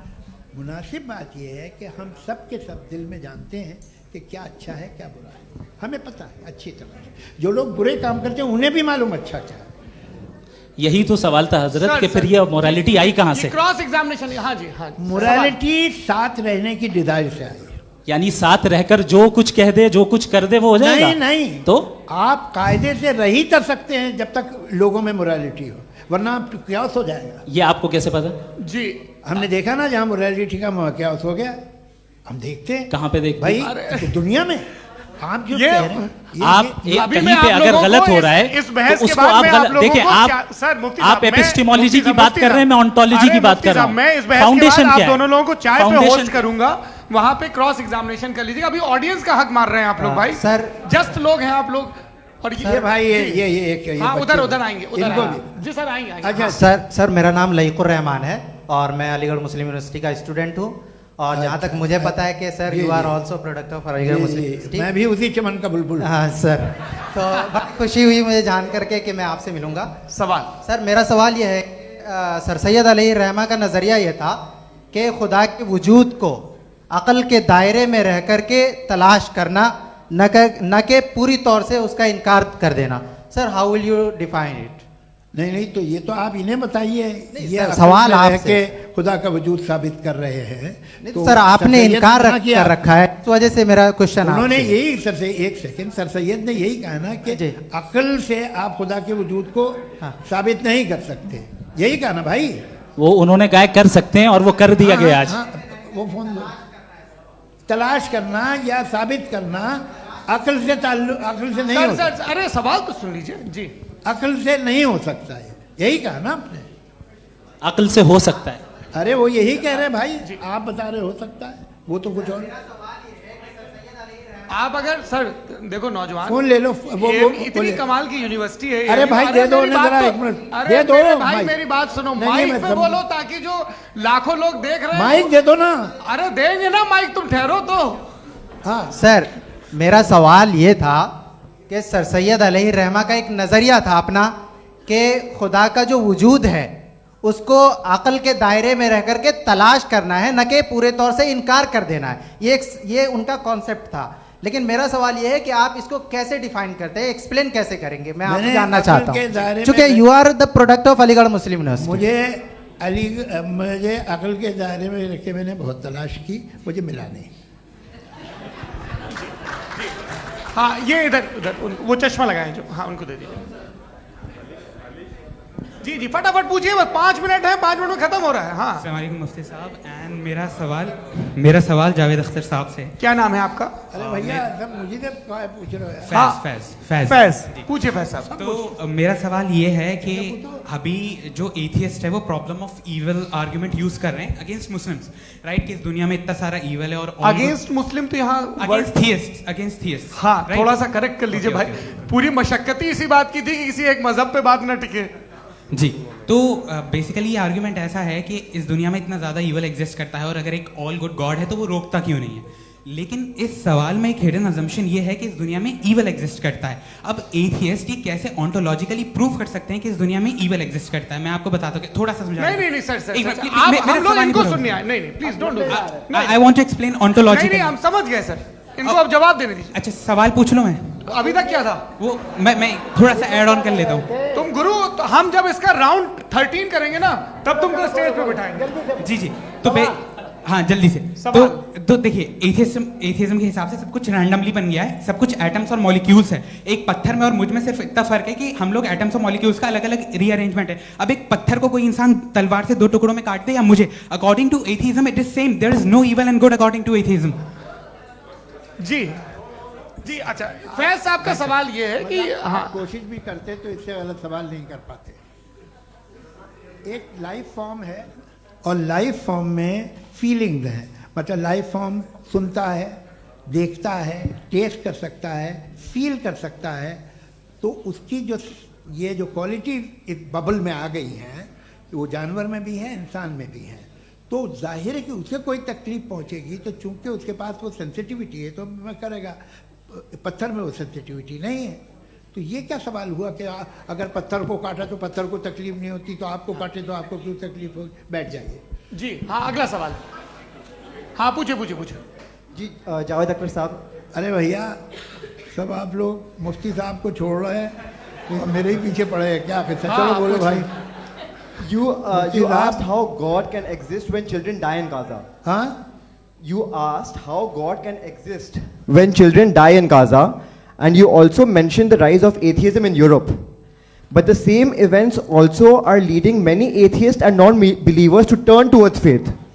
How do you interpret this contradiction, where suffering pushes some away from God, yet brings others closer to belief? देखिए आपको एक बात बताऊं, दुनिया परफेक्ट तो कहीं भी नहीं है, हर जगह कुछ खामियां हैं। बेटा 1 मिनट आप ही को कहेंगे, देखो वो तो कुछ खामियां, कमज़ोरियां, खराबियां सब जगह है। लेकिन अगर देखोगे ईमानदारी से कि दुनिया सबसे ज़्यादा महज़ब कहाँ है, एक आम शहरी को कहाँ हुकूक हासिल हैं, वो बोल सकता है, अपनी मर्ज़ी से काम कर सकता है, अपनी मर्ज़ी से राय दे सकता है, हुकूमत के ख़िलाफ़ बोल सकता है, बरसरे इक़्तिदार लोगों के बारे में बोल सकता है, सरमायादारों के ख़िलाफ़ बोल सकता है। तो आपको ये स्कैंडिनेवियन कंट्रीज़ में मिलेगा, वेस्टर्न यूरोप में मिलेगा। मैं नहीं कह रहा वो परफेक्ट है, बिल्कुल नहीं, वहाँ बहुत ख़राबियाँ भी हैं, परफेक्ट तो कोई नहीं। लेकिन जिन जिन मुल्कों में, लैटिन अमेरिका देखो, गल्फ देखो, वहाँ पर आपको ये ज़रूर है कि रेप नहीं होते होंगे। रेप की ज़रूरत क्या है भाई? उसको तो ख़रीद लो, घर में रखो, सड़क पर रेप करने की क्या ज़रूरत है? मगर सुनिए, मगर हकीकत ये है कि वहाँ शख्सी आज़ादी राय देने की, बोलने की नहीं है। जी ये एक आखिरी सवाल मुफ्ती साहब से। हाँ मैम इनको माइक दीजिए। शुक्रिया। मेरा नाम मनीषा है, मैं हरियाणा से आई हूँ। मैं मुफ्ती साहब से एक बात पूछना चाहती हूँ। आप बार बार जावेद साहब को कॉन्ट्राडिक्ट तो कर रहे हैं कि आपने ये कहा, लेकिन आप भी अजम्पशंस के बेसिस पे बात कर रहे हैं। आपने खुदा के होने का कौन सा प्रूफ पेश किया है, खुदा की एग्जिस्टेंस का? अब इस सवाल को अलग रहने दीजिए, कौन एथीस्ट है कौन नहीं है। और दूसरी बात जो आपने एक छोटी सी कही थी कि ये फ्री विल का इस्तेमाल करता है इंसान अपनी, लेकिन उस फ्री विल का इस्तेमाल में मतलब खुदा ने ये दे दी सबको ये इजाज़त कि वो कितना घिनौनापन और कितने ज़्यादा ख़राब से ख़राब तरीके इस्तेमाल कर सकता है। जवाब सुनते जी। आप फ्री विल को मानती है ना, या अब कहती है कि फ्री विल नहीं है ना? मानती है ना? तो अब आपके पास इसका कोई एक्सप्लेनेशन नहीं है कि अगर एक इंसान उस फ्री विल का इस्तेमाल करके गलत काम कर रहा है और बच के अच्छी ज़िंदगी गुजार के निकल जा रहा है, उसका कोई रिकम्पेंस नहीं है। हमारे वर्ल्ड व्यू में जो इंसान गलत काम कर रहा है उसको भी रिकॉम्पेंस यानी उसका बुरा बदला मिलना है, और जो सही काम कर रहा है उसको सही बदला मिलना है। लिहाजा जो फ्री विल है वो इस तरीके से है कि एक लिमिटेड टाइम तक खुदा ने मोहलत दी है। ऐसा नहीं कि छूट दे दी, जो करना है करते रहो हमेशा। वक्त आएगा जब एग्जाम का टाइम खत्म होगा तब रिजल्ट आएगा, दौराने एग्जाम जबरदस्ती आपको नहीं बताया जाएगा। अरे भाई एक सेकंड, जी सवाल मुफ्ती साहब से मेरा, मुफ्ती साहब से जी रुक जाइए, आपसे फोन, आप इसके बाद आपसे यही रहेंगे वो। हाँ बोलिए। मैं मुफ्ती साहब एक ही सवाल करता हूँ कि अगर जो हो रहा है फ्री विल से हो रहा है और एक दिन बरोज़ क़यामत इंसाफ होगा मैशर में वगैरह वगैरह, तो दुआ क्यों मांगते हैं लोग? दुआ मांगते हैं इसके मतलब है अभी भी उसने ये डिपार्टमेंट रखा है कि मैं रोजमर्रा की जिंदगी में बिल्कुल बिल्कुल ही कैन। तो तुम कैन हो, तुम मुझे नौकरी दिला देते हो, मेरे बेटे को ग्रीन कार्ड दिला देते हो, और 45,000 बच्चे मरते उन्हें रोकते नहीं हो। नहीं तो क्या आप ये कह रहे हैं कि इस दुनिया में जालिमों को कभी पकड़ ही नहीं होती है? अरे जो भी पकड़ होगी वो बच्चे रोते हैं। बिल्कुल, देखिए मैंने अपने ओपनिंग स्टेटमेंट में यही कहा था कि जनाब जावेद साहब सिर्फ इमोशनल आर्गुमेंट देंगे। This is an emotional argument. ये छोटे मोटे इसके पीछे का रीजन मैंने बताया क्या है, देखिए इसके पीछे का विजडम क्या है मैंने बताया। मंच से आप लोगों को सज्जनों इसलिए कह रहा हूं ताकि थोड़ा सा आपके कॉन्शियंस पे जोर रहे कि आपको ऑर्डर बचा के रखना है। वक्त तय हुआ था, ये वक्त पूरा हुआ, आपने इतने धैर्यपूर्वक सुना, मैं आप सबका बहुत बहुत शुक्रगुजार हूं। यदि इन दोनों विद्वानों की इच्छा होगी तो कभी हम इस बातचीत का राउंड 2, राउंड 3, यही तो देखिए खूबी है इंसान की कि बहस मुबाहसे में वो पड़ा रहता है। आप लोगों ने बड़े धैर्य का परिचय दिया, बहुत बहुत शुक्रिया। इसी के साथ ये बातचीत यहाँ पे समाप्त होती है। आप लोगों को मैं एक बात बता दूं, ये सारी बहस हो गई, अब मुफ्ती साहब और बड़े मुफ्ती साहब इन के साथ मैं खाना खाने वाला हूँ। अच्छा।